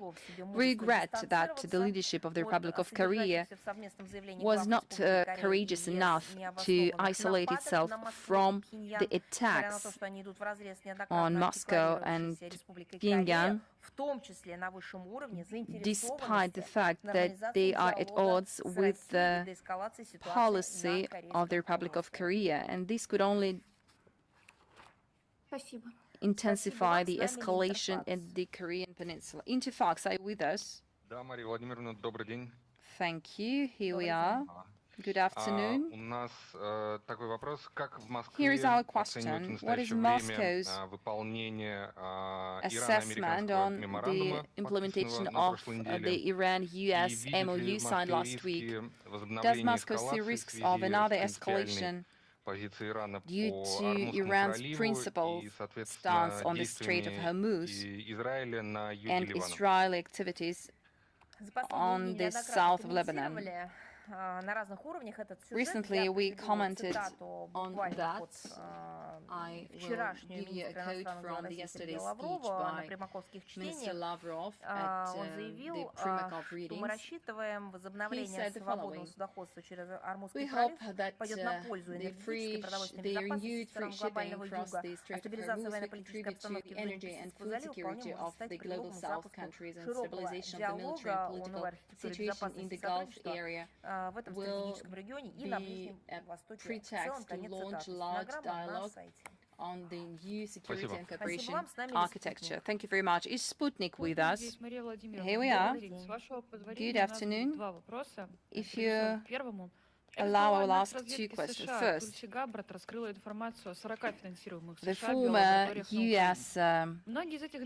National Intelligence Head Tulsi Gabbard disclosed information about 40 biological laboratories funded by the U.S., and these data corresponds to what back in 2022 was indicated by Russia, including the killed General Igor Karylov. He was killed by Ukrainian terrorists.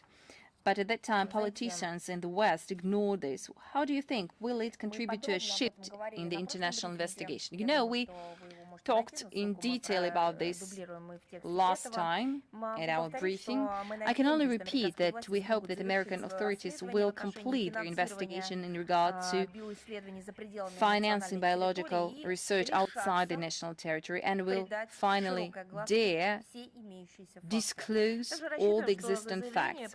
We also hope that concrete moves will follow. In particular, conclusions will be made about preventing the situation when one state finances biological programs with the military component in the territory of another state, sometimes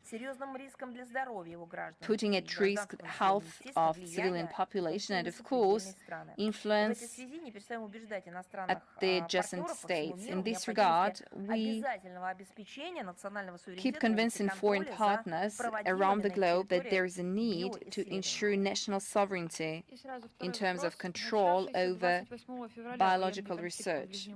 And here's my second question. The military conflict in the Middle East undermined the signing of Russian-Iranian documents on the implementation of this North-South corridor.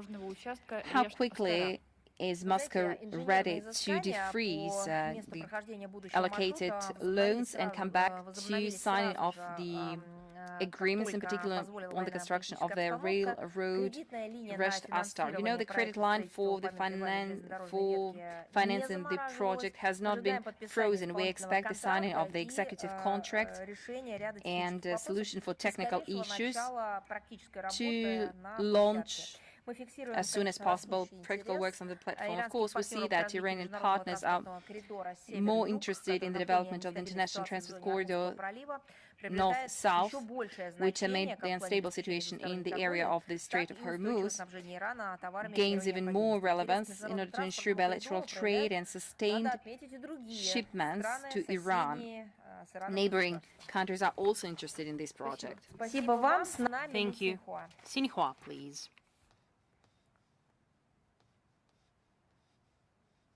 Здравствуйте, Мария Владимировна. Hello, Ms. Zakharova. Сегодня у нас такой вопрос. Today we have the following question. The 9th China-Eurasia Expo will be organized between June 25th and 29th in Urumqi in Xinjiang. It is well known that this time Russia will represent its pavilion at this exhibition. Could you please tell us more about the participation of Russia in this event and what are the key areas will be highlighted?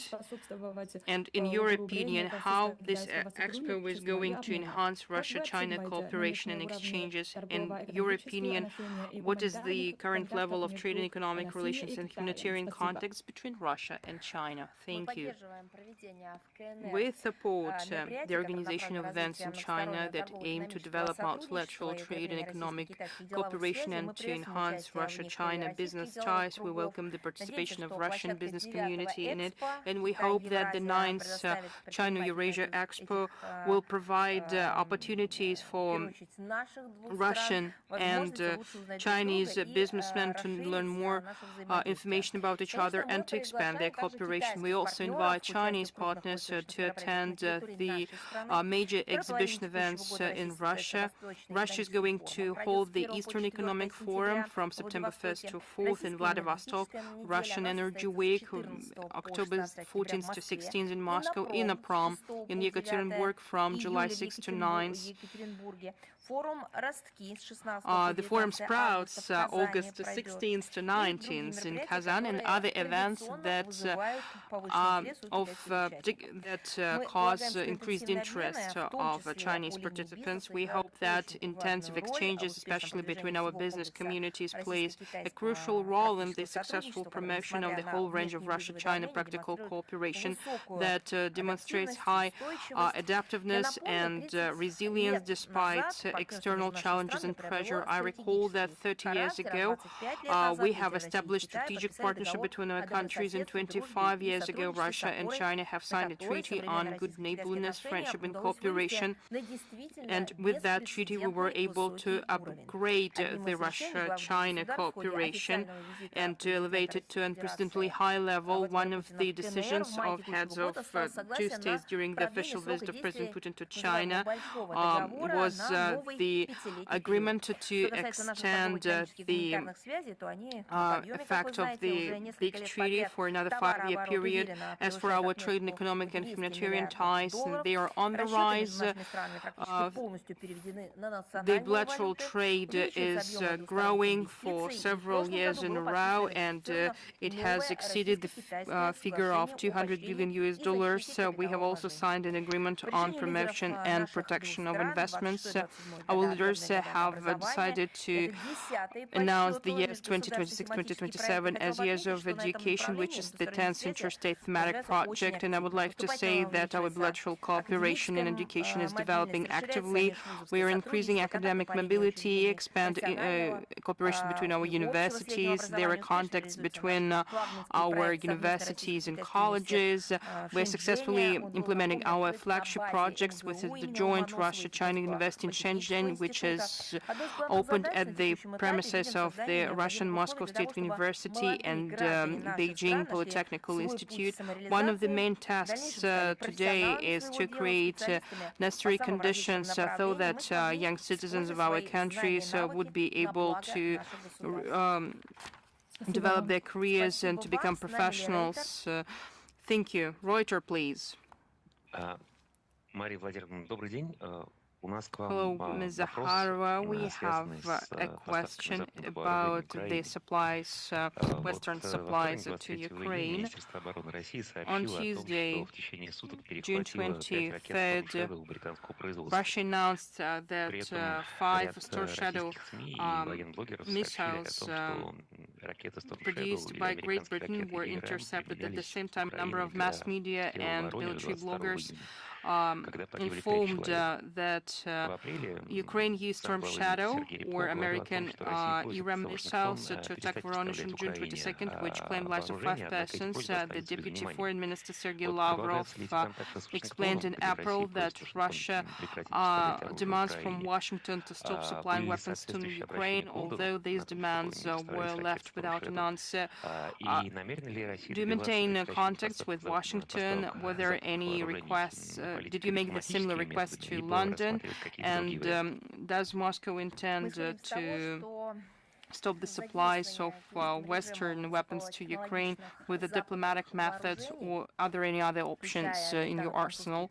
We believe that the use of high-tech Western weapons, including British and French cruise missiles of long-range Storm Shadow and Scalp, is impossible without the direct participation of foreign specialists that ensure their operation and targeting, as well as without providing the necessary intelligence data to the armed forces of Ukraine. We publicly warned the key Western sponsors of Zelensky regime, including Great Britain and France, about their direct involvement in the escalation and protraction of military actions in Ukraine,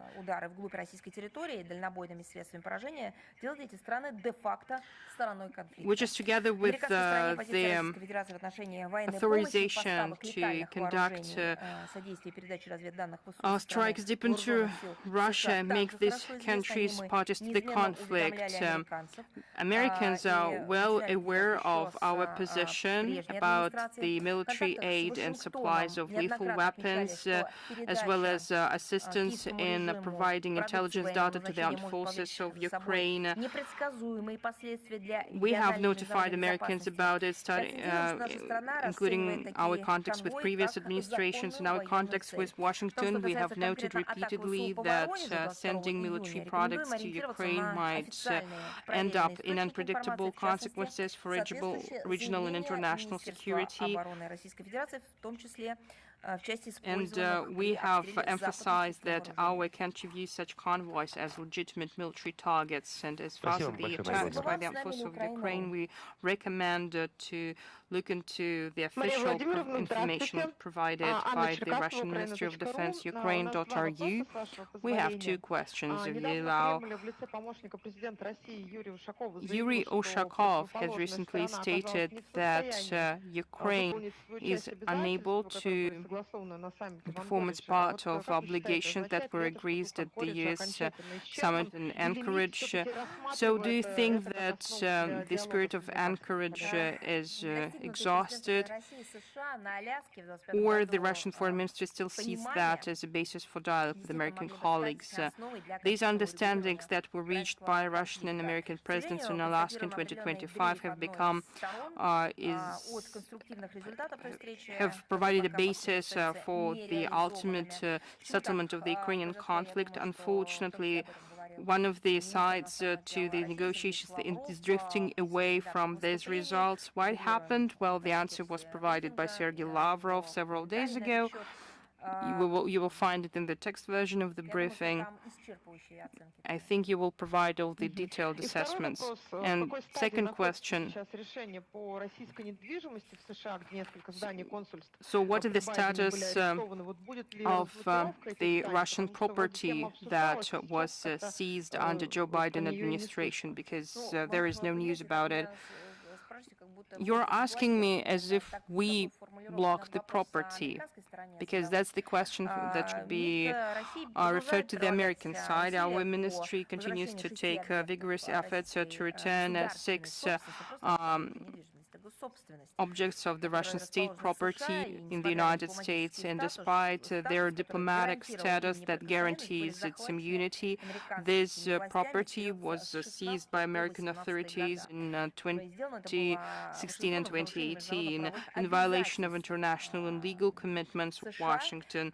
I recall that we are talking about our property in states Maryland and New York, trade mission in Washington, 2 buildings of the Consulate General in San Francisco, as well as the residence of the Consul General of Russia in Seattle.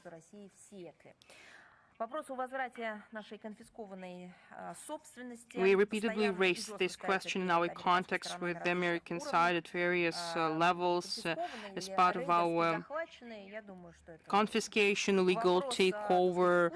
I think it depends on the assessment that is made of that situation. We have a dialogue on a number of irritating factors in our bilateral relations, and we present it as a condition, and only one condition, that will help to restore trust and normalize interstate cooperation.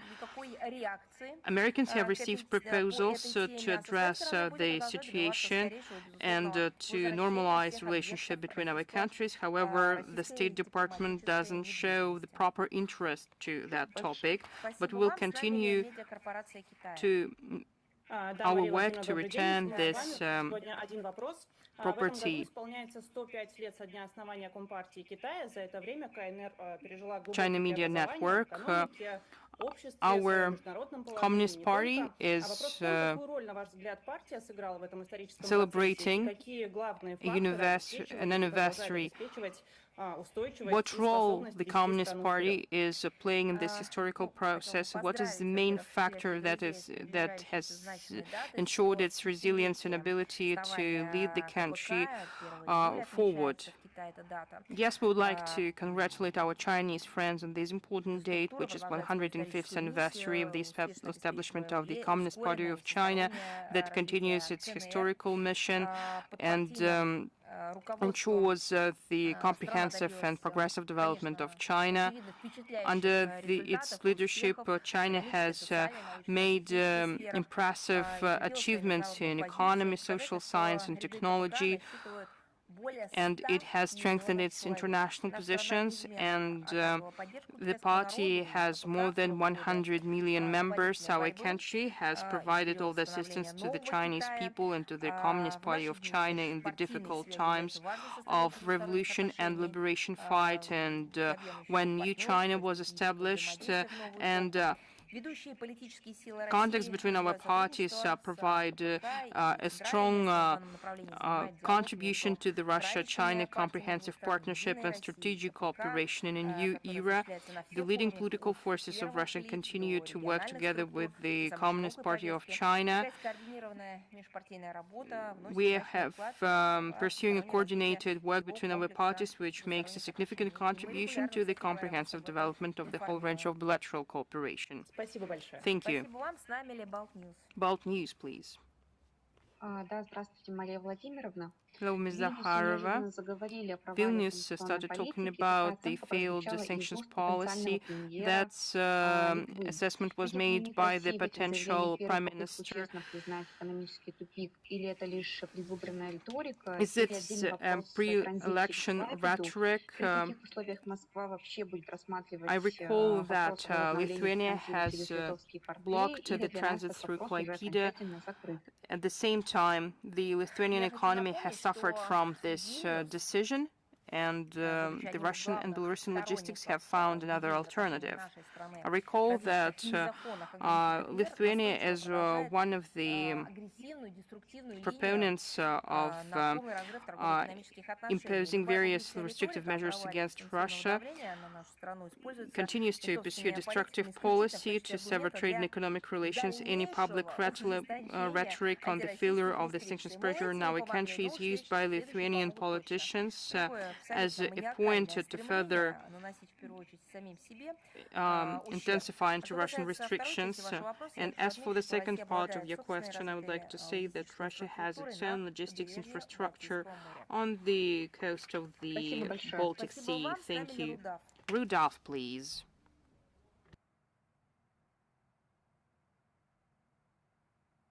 Thanks a lot, Ms. Maria Zakharova.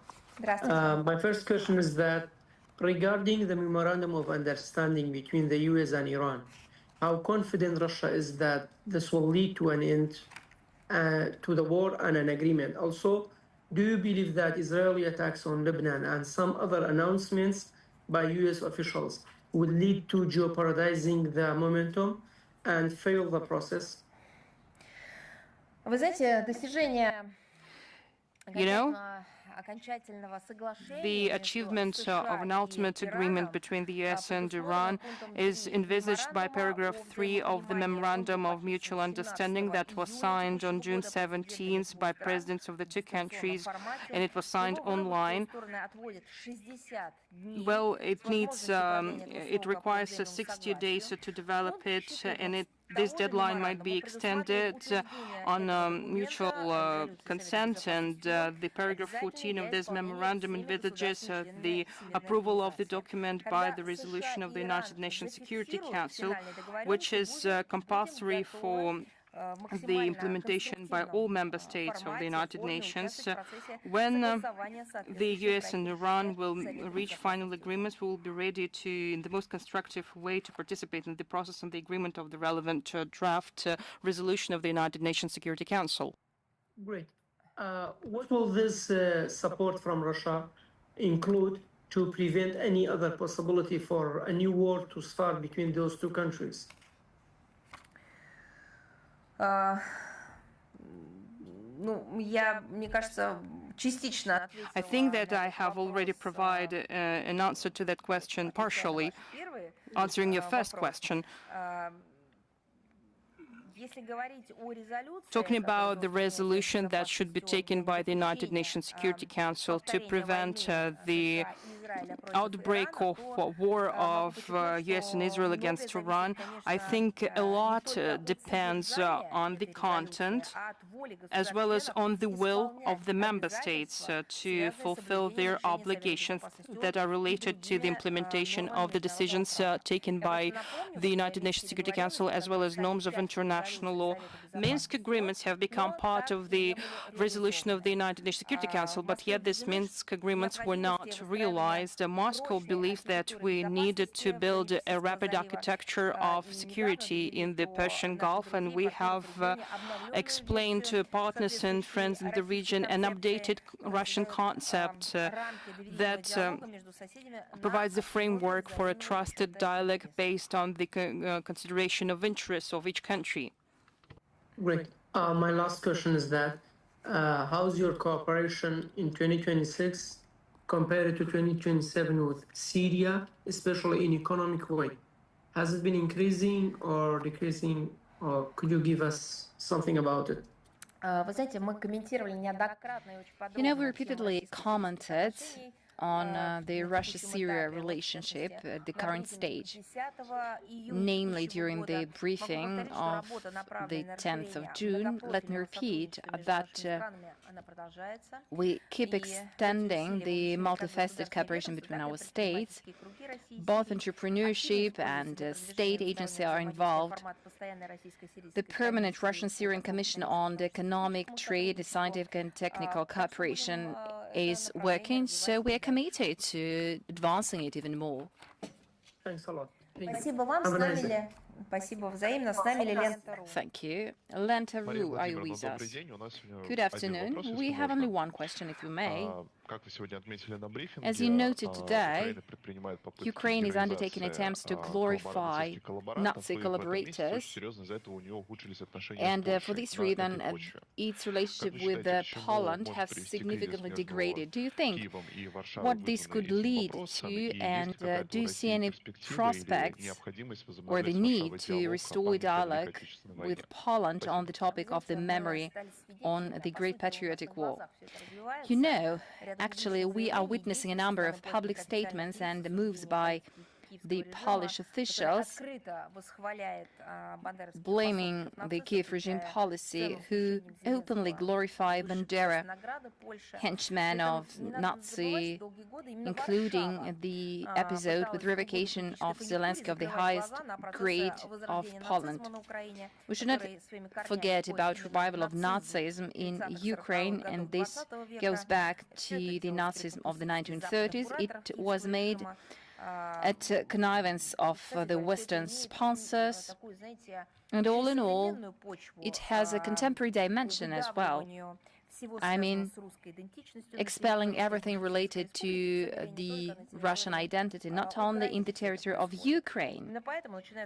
That is why, starting from the coup d'etat in 2014, Polish officials kept singing praises to the Ukrainian politicians who were involved in glorifying Hitlerian lapdogs of the UPA. We believe that the Polish people will evaluate the actions by the political class who, seeking to harm Russia, nourished the hotbed of Bandera ideology. You know, given that it stopped being a purely domestic policy, this is a global challenge. I'm talking about Nazism, which is being nourished and glorified in Ukraine. It has gained a global dimension.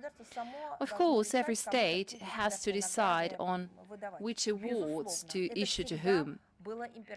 Of course, it was an imperative, it was always the case, but as long as the highest national award is given to someone who, as we speak, is destroying Russian-speaking citizens, those who relate their lives to Russia, I have something to add. Perhaps the Polish officials would award it to those Polish citizens who truly act for the prosperity of the country. I mean, those who are involved in maintaining the historic memory, who want to maintain the memorials erected to brotherly warriors in Warsaw. For instance, Izhetica could get this award, this highest order, because he paid the price of his life protecting monuments. And this is true given what is happening to him in Poland. He protected the memorials and monuments erected to those who secured the survival of Poland. But frankly speaking, I have doubts on that, not because, unfortunately, the present Warsaw has been intoxicated by this interest to harm Russia by hook or by crook. I have doubts on whether anti-fascists would accept this award, the award which has been given to Zelensky. And a few decades ago, the same award was given to Goering Nazi. Currently, the neo-Nazi Zelensky had this award revoked. But what about this award given to Goering? I'm really interested to know what the situation was. I didn't find any information, any facts proving that Goering and Mussolini had their awards revoked. Maybe there is at least a single letter. Once again, I'm really excited to know that. Russia rejects any attempts to rehabilitate Nazism. Our stance is well known.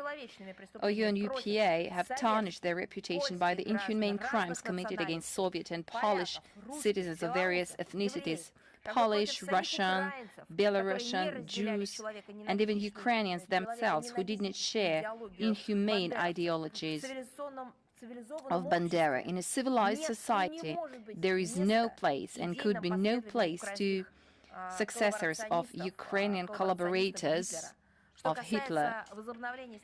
As for the renewed historical dialogue with Warsaw, the question itself for us is hypothetical today. Why? Over the last decades, many efforts have been applied, including those of joint manuals on history. A lot has been done in order to leave this page in the past, but at the same time not to forget it and to allow future generations to live in peace and accord. But everything was crushed by the Polish officials. They have been intoxicated by these Russophobic sentiments. The Polish authorities conduct hostile policy towards our country. For many years, they have been engaged in falsifying the history, destroying monuments to Soviet warriors, liberators, and to their own Polish warriors. Once again, I repeat that these monuments were erected by Polish citizens. Both Soviet and Polish warriors paid the price of their lives, protecting and defending the peace free of fascism and Nazism and the future of Poland as a state and as a people. This state owes to them their statehood. There is no environment to build a dialogue. There is nothing to discuss. Because there is nothing to discuss with those who support blindly the neo-Nazi Kiev regime. Thank you. Newsroom, are you with us? Good afternoon. We have two questions today. First, Starmer became the 5th British Prime Minister in a row who didn't stay in his position till the end of his mandate, and the UK will have its 7th head of the government within a decade. How does Moscow interpret such political reshuffling? Does it testify to a systemic crisis of the British political model?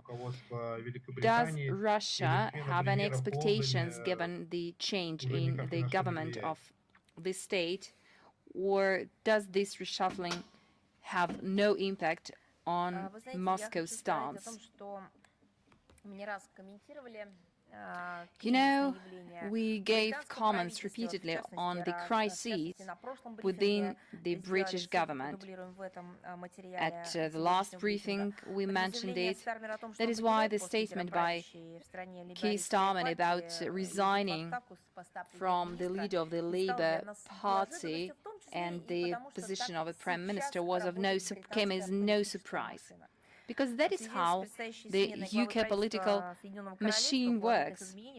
We do not expect any progress in our bilateral relationship. Let me recall that we were ready to build a dialogue, to restore a dialogue with the UK destroyed by London initiative once our opponents stop their confrontational course, reject aggressive support of the neo-Nazi Kiev regime, sanctions policy, hysteric intimidation of their own population of the non-existent Russian threat. The problem is that the present hostile stance taken by the UK is underpinned by the anti-Russian ruling establishment, which rests on their multi-century tradition of Russophobic sentiment in the London policy.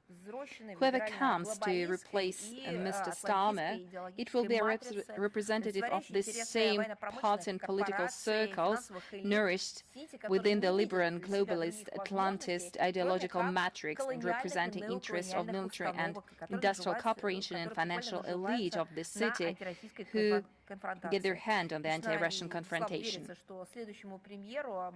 It is highly unlikely that the next Prime Minister will be able to overcome the situation, to rectify it, to overcome the external and domestic destructive forces. Otherwise, of course, we will be ready to welcome him.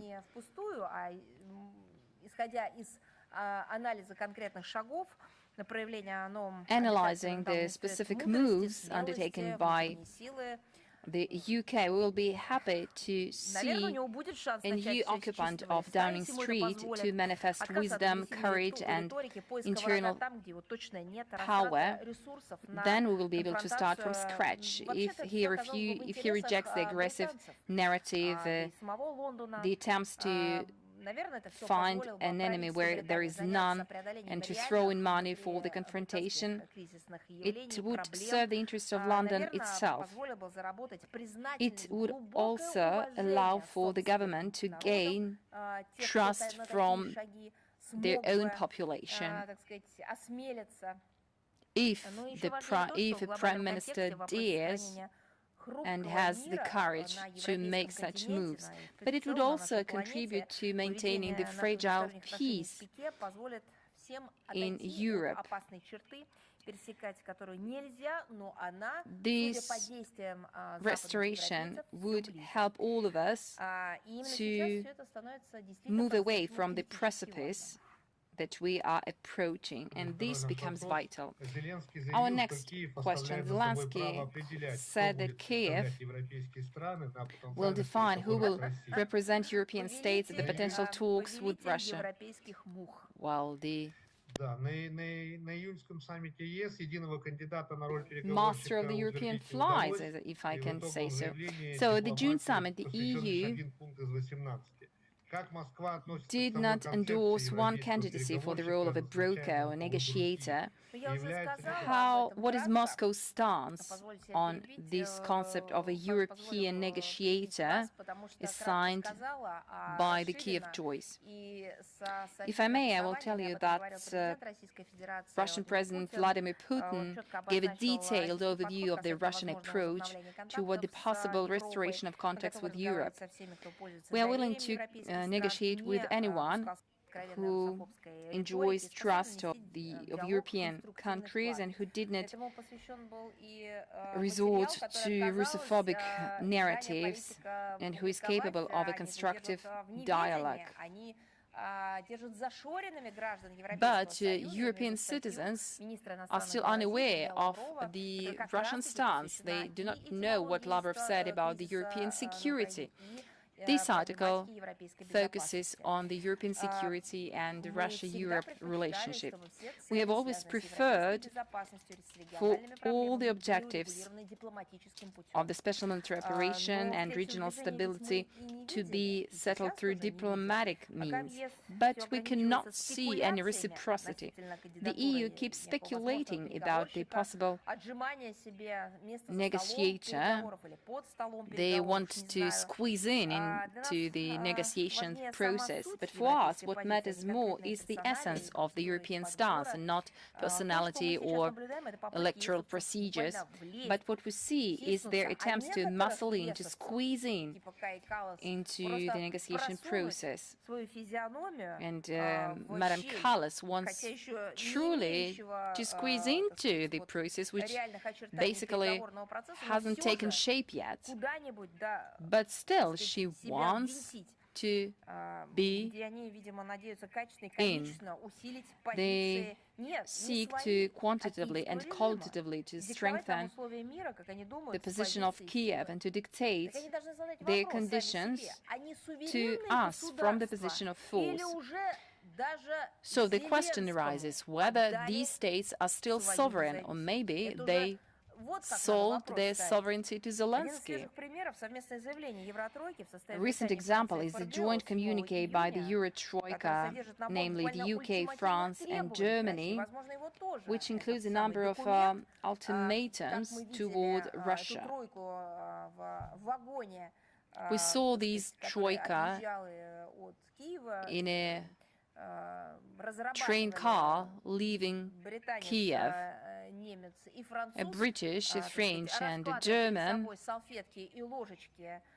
were sitting in a train car, preparing a table with spoons and cups. Maybe that is how they were preparing a document. We do not know how this really happened. So Europe does not hide that it sees itself at the negotiation table not as a constructive broker, but as a representative of the anti-Russian camp within a certain united delegation of the West and Ukraine. So you see, this is a hybrid grouping. It also echoes the statement you mentioned by Zelensky about a certain right of Bankova to choose a negotiator from the EU.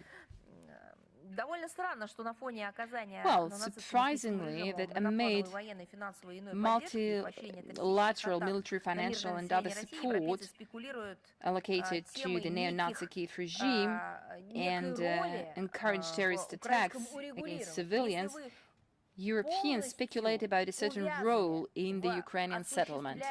So, they have in being engaged in terrorist attacks. They cannot be peace brokers. So what Europeans can offer against this backdrop? Now they believe that they pay for this war. That is why they cannot see this war finished without them. This seems to be the sole argument. But here is our response.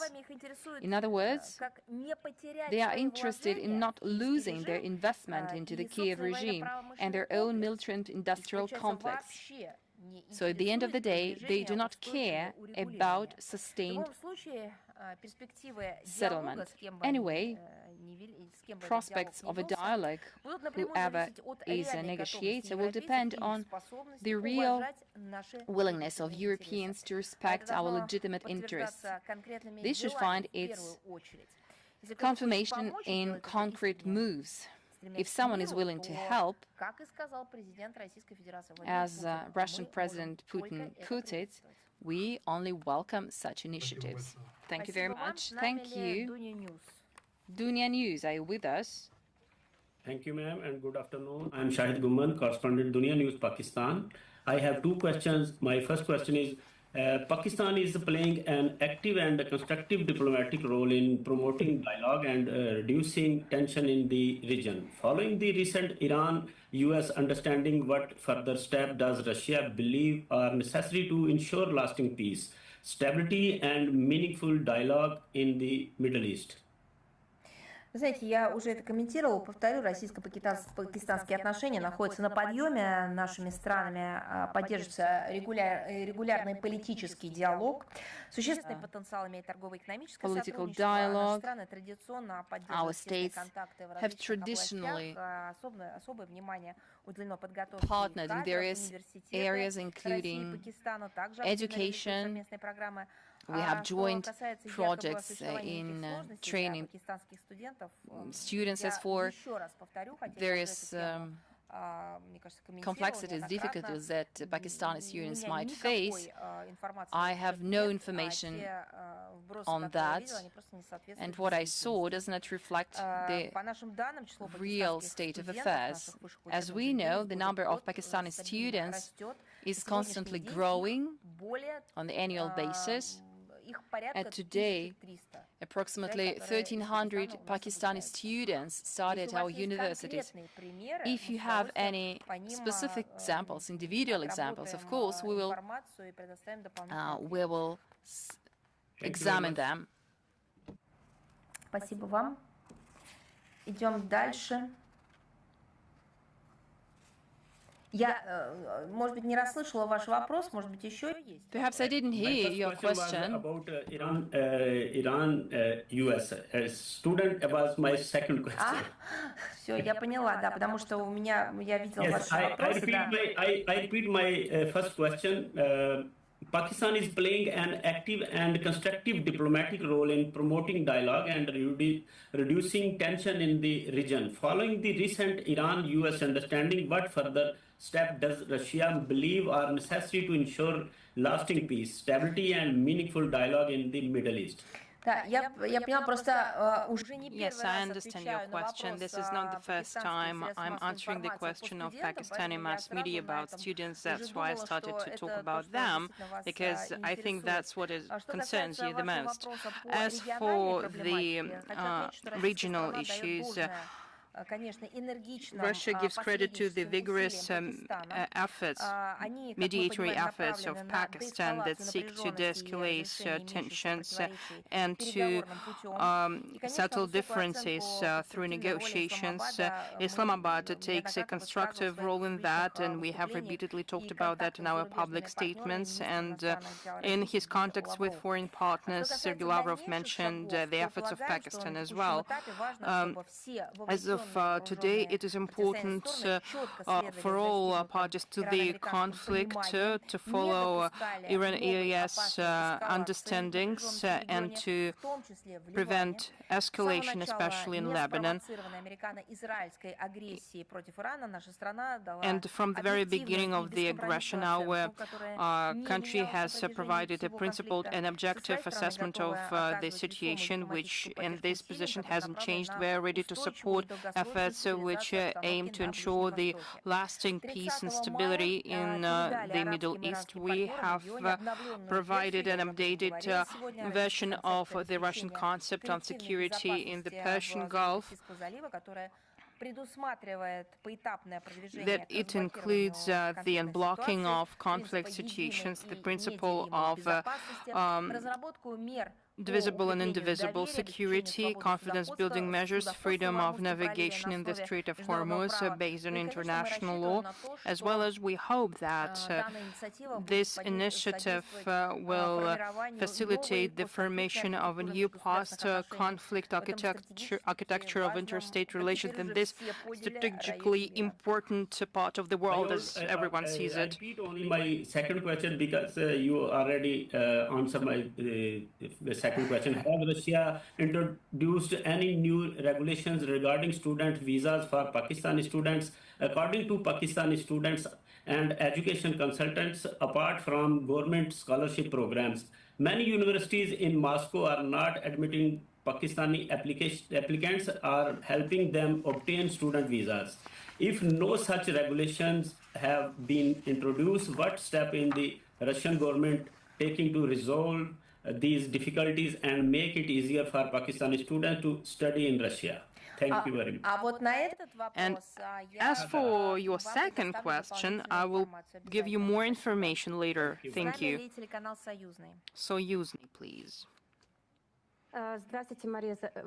Ой, прости. Да, Владимировна. Hello, yes, I'm hearing you. So our question is what Moscow thinks about Zelensky's ultimatum, who demand Minsk to dismantle retranslators for Russian UAVs, which are allegedly in Belarus, and he threatened to attack Belarus, and now he believes that they were disconnected, given that Germany started to deploy soldiers on the border with Belarus. Can we believe that the West is following its coordinating plan to drag Belarus into the conflict? Well, that's the militarist and terrorist essence of the Zelensky's regime. They want to drag Belarus into hostilities and to expand geography of combats. That only would complicate opportunities to settle the conflict with political and diplomatic means. This issue was commented by the Foreign Minister Sergei Lavrov at the 12th Ambassadorial Roundtable on Ukrainian crisis.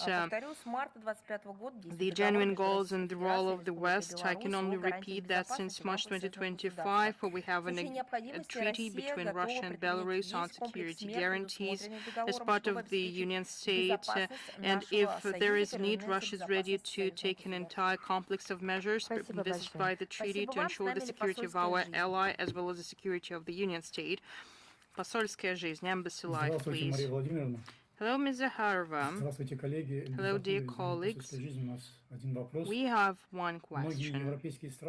Many European countries continue to restrict the work of Russian cultural centers.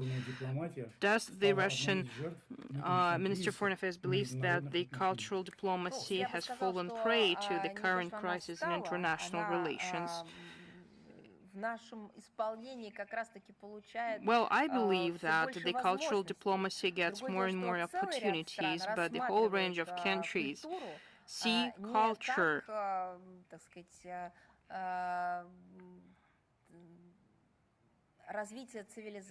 as a civilizational development, as a historical legacy, but as an instrument in implementation of their aggressive ambitions. And so this is a devastating policy that they are pursuing. Thank you. After E, please. Hello, Ms. Zakharova, Ruslan Pankratov. After E, we have two questions.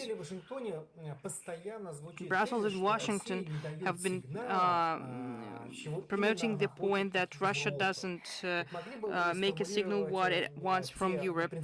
Could you provide three principled conditions, and if they are realized, it will show that Russia will be ready to gradually normalize relations with EU and NATO for the next 5 or 10 years?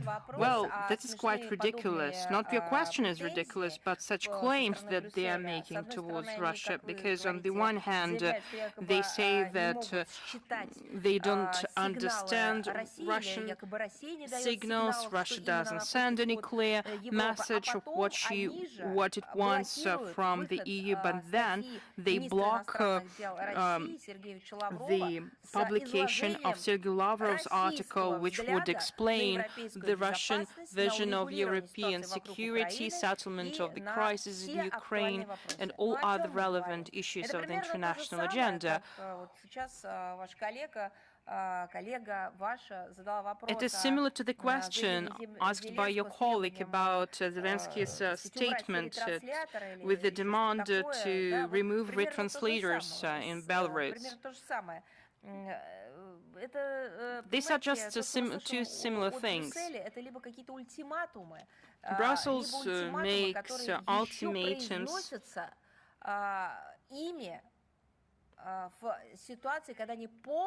and sometimes they make ultimatums in situations where it's impossible to listen to them. When a person doesn't want to listen what they're saying, they just close their ears and they start bubbling words loudly so that they wouldn't hear what other person is saying. They use aggressive narratives, they just close their ears The POG there is they don't want the mass media to distribute the Moscow's position, and after that they're accusing Russia of not sending clear messages. Well, probably at the next briefing we will formulate again our approach to the issue. And we hope that they will hear you next time. The West is actively promoting the idea of special tribunals on Russian aggression, but at the same time they ignore their own crimes that they committed in Yugoslavia, Iraq, Libya, Afghanistan. And is the Russian Minister of Foreign Affairs ready to offer an alternative agenda, for example, the creation of the long-term international commission on inquiry of all cases when the UN Charter was circumvented, or when the force is used in circumvention of the United Nations Security Council? This anti-Russian pseudo-tribunal has nothing to do with justice, goals and principles of the United Nations Charter. We have explained at previous briefings and the statements of the relevant international platforms that such efforts of the EU and Council of Europe are failed and they are inferior from the legal and political point of view. Western countries or any other country have no right to enter into the exclusive zone of responsibility of the Security Council in violation of the Chapter 7 of the United Nations Charter, and it applies to the use of the force when there is no sanction from the United Nations Security Council, or when it goes beyond the right to self-defense, as well as when it goes beyond the powers to define the act of aggression and the use of the sanctions tool set. We're regularly talking about war crimes and attacks in Yugoslavia, Iraq, Afghanistan, Libya, and Syria. All of these attacks were carried out under various slogans for like humanitarian intervention, responsibility to defend, counter war on terrorism, preventive self-defense, etc. All of these military shenanigans were just an act of aggression. In comparison with the collective West, we do not intend to administer international justice and to impose our rules of the game on anyone else.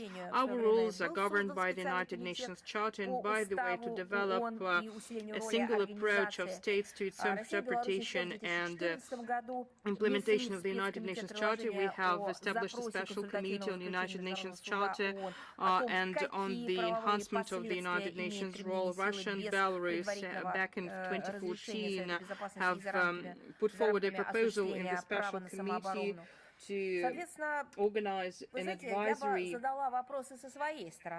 to request an advisory opinion of the International Court of Justice on the possible legal consequences of the use of force without the authorization of the Security Council, and that goes beyond the right to self-defense.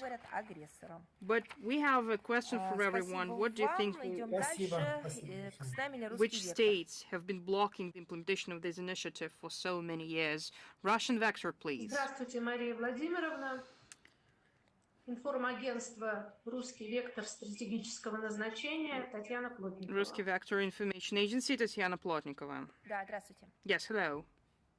Ведущими главных каналов СМИ постоянно заостряется внимание на том, что mass media have been saying that England is making a lot of troubles for Russia. However, Great Britain has lost its power and it is no longer the Russian rival. We can judge that by the constant changes in prime ministers and their failing fleet and their domestic situation. Do you believe that Russia has only one equal rival, which is the United States? You know, it seems to me that you do not follow our briefings, follow our news. Today, I've been saying that Great Britain is involved in acts of terrorism against our country, in the attacks against our civilians. It cannot be compared with the economic power, with the potential Great Britain doesn't have economic power, investment potential. As for its achievements in outer space, exploration, technology, they have nothing like that. But yet, they make a lot of troubles to us. Thank you for your attention, and see you next time. Wish you all the best. Thank you.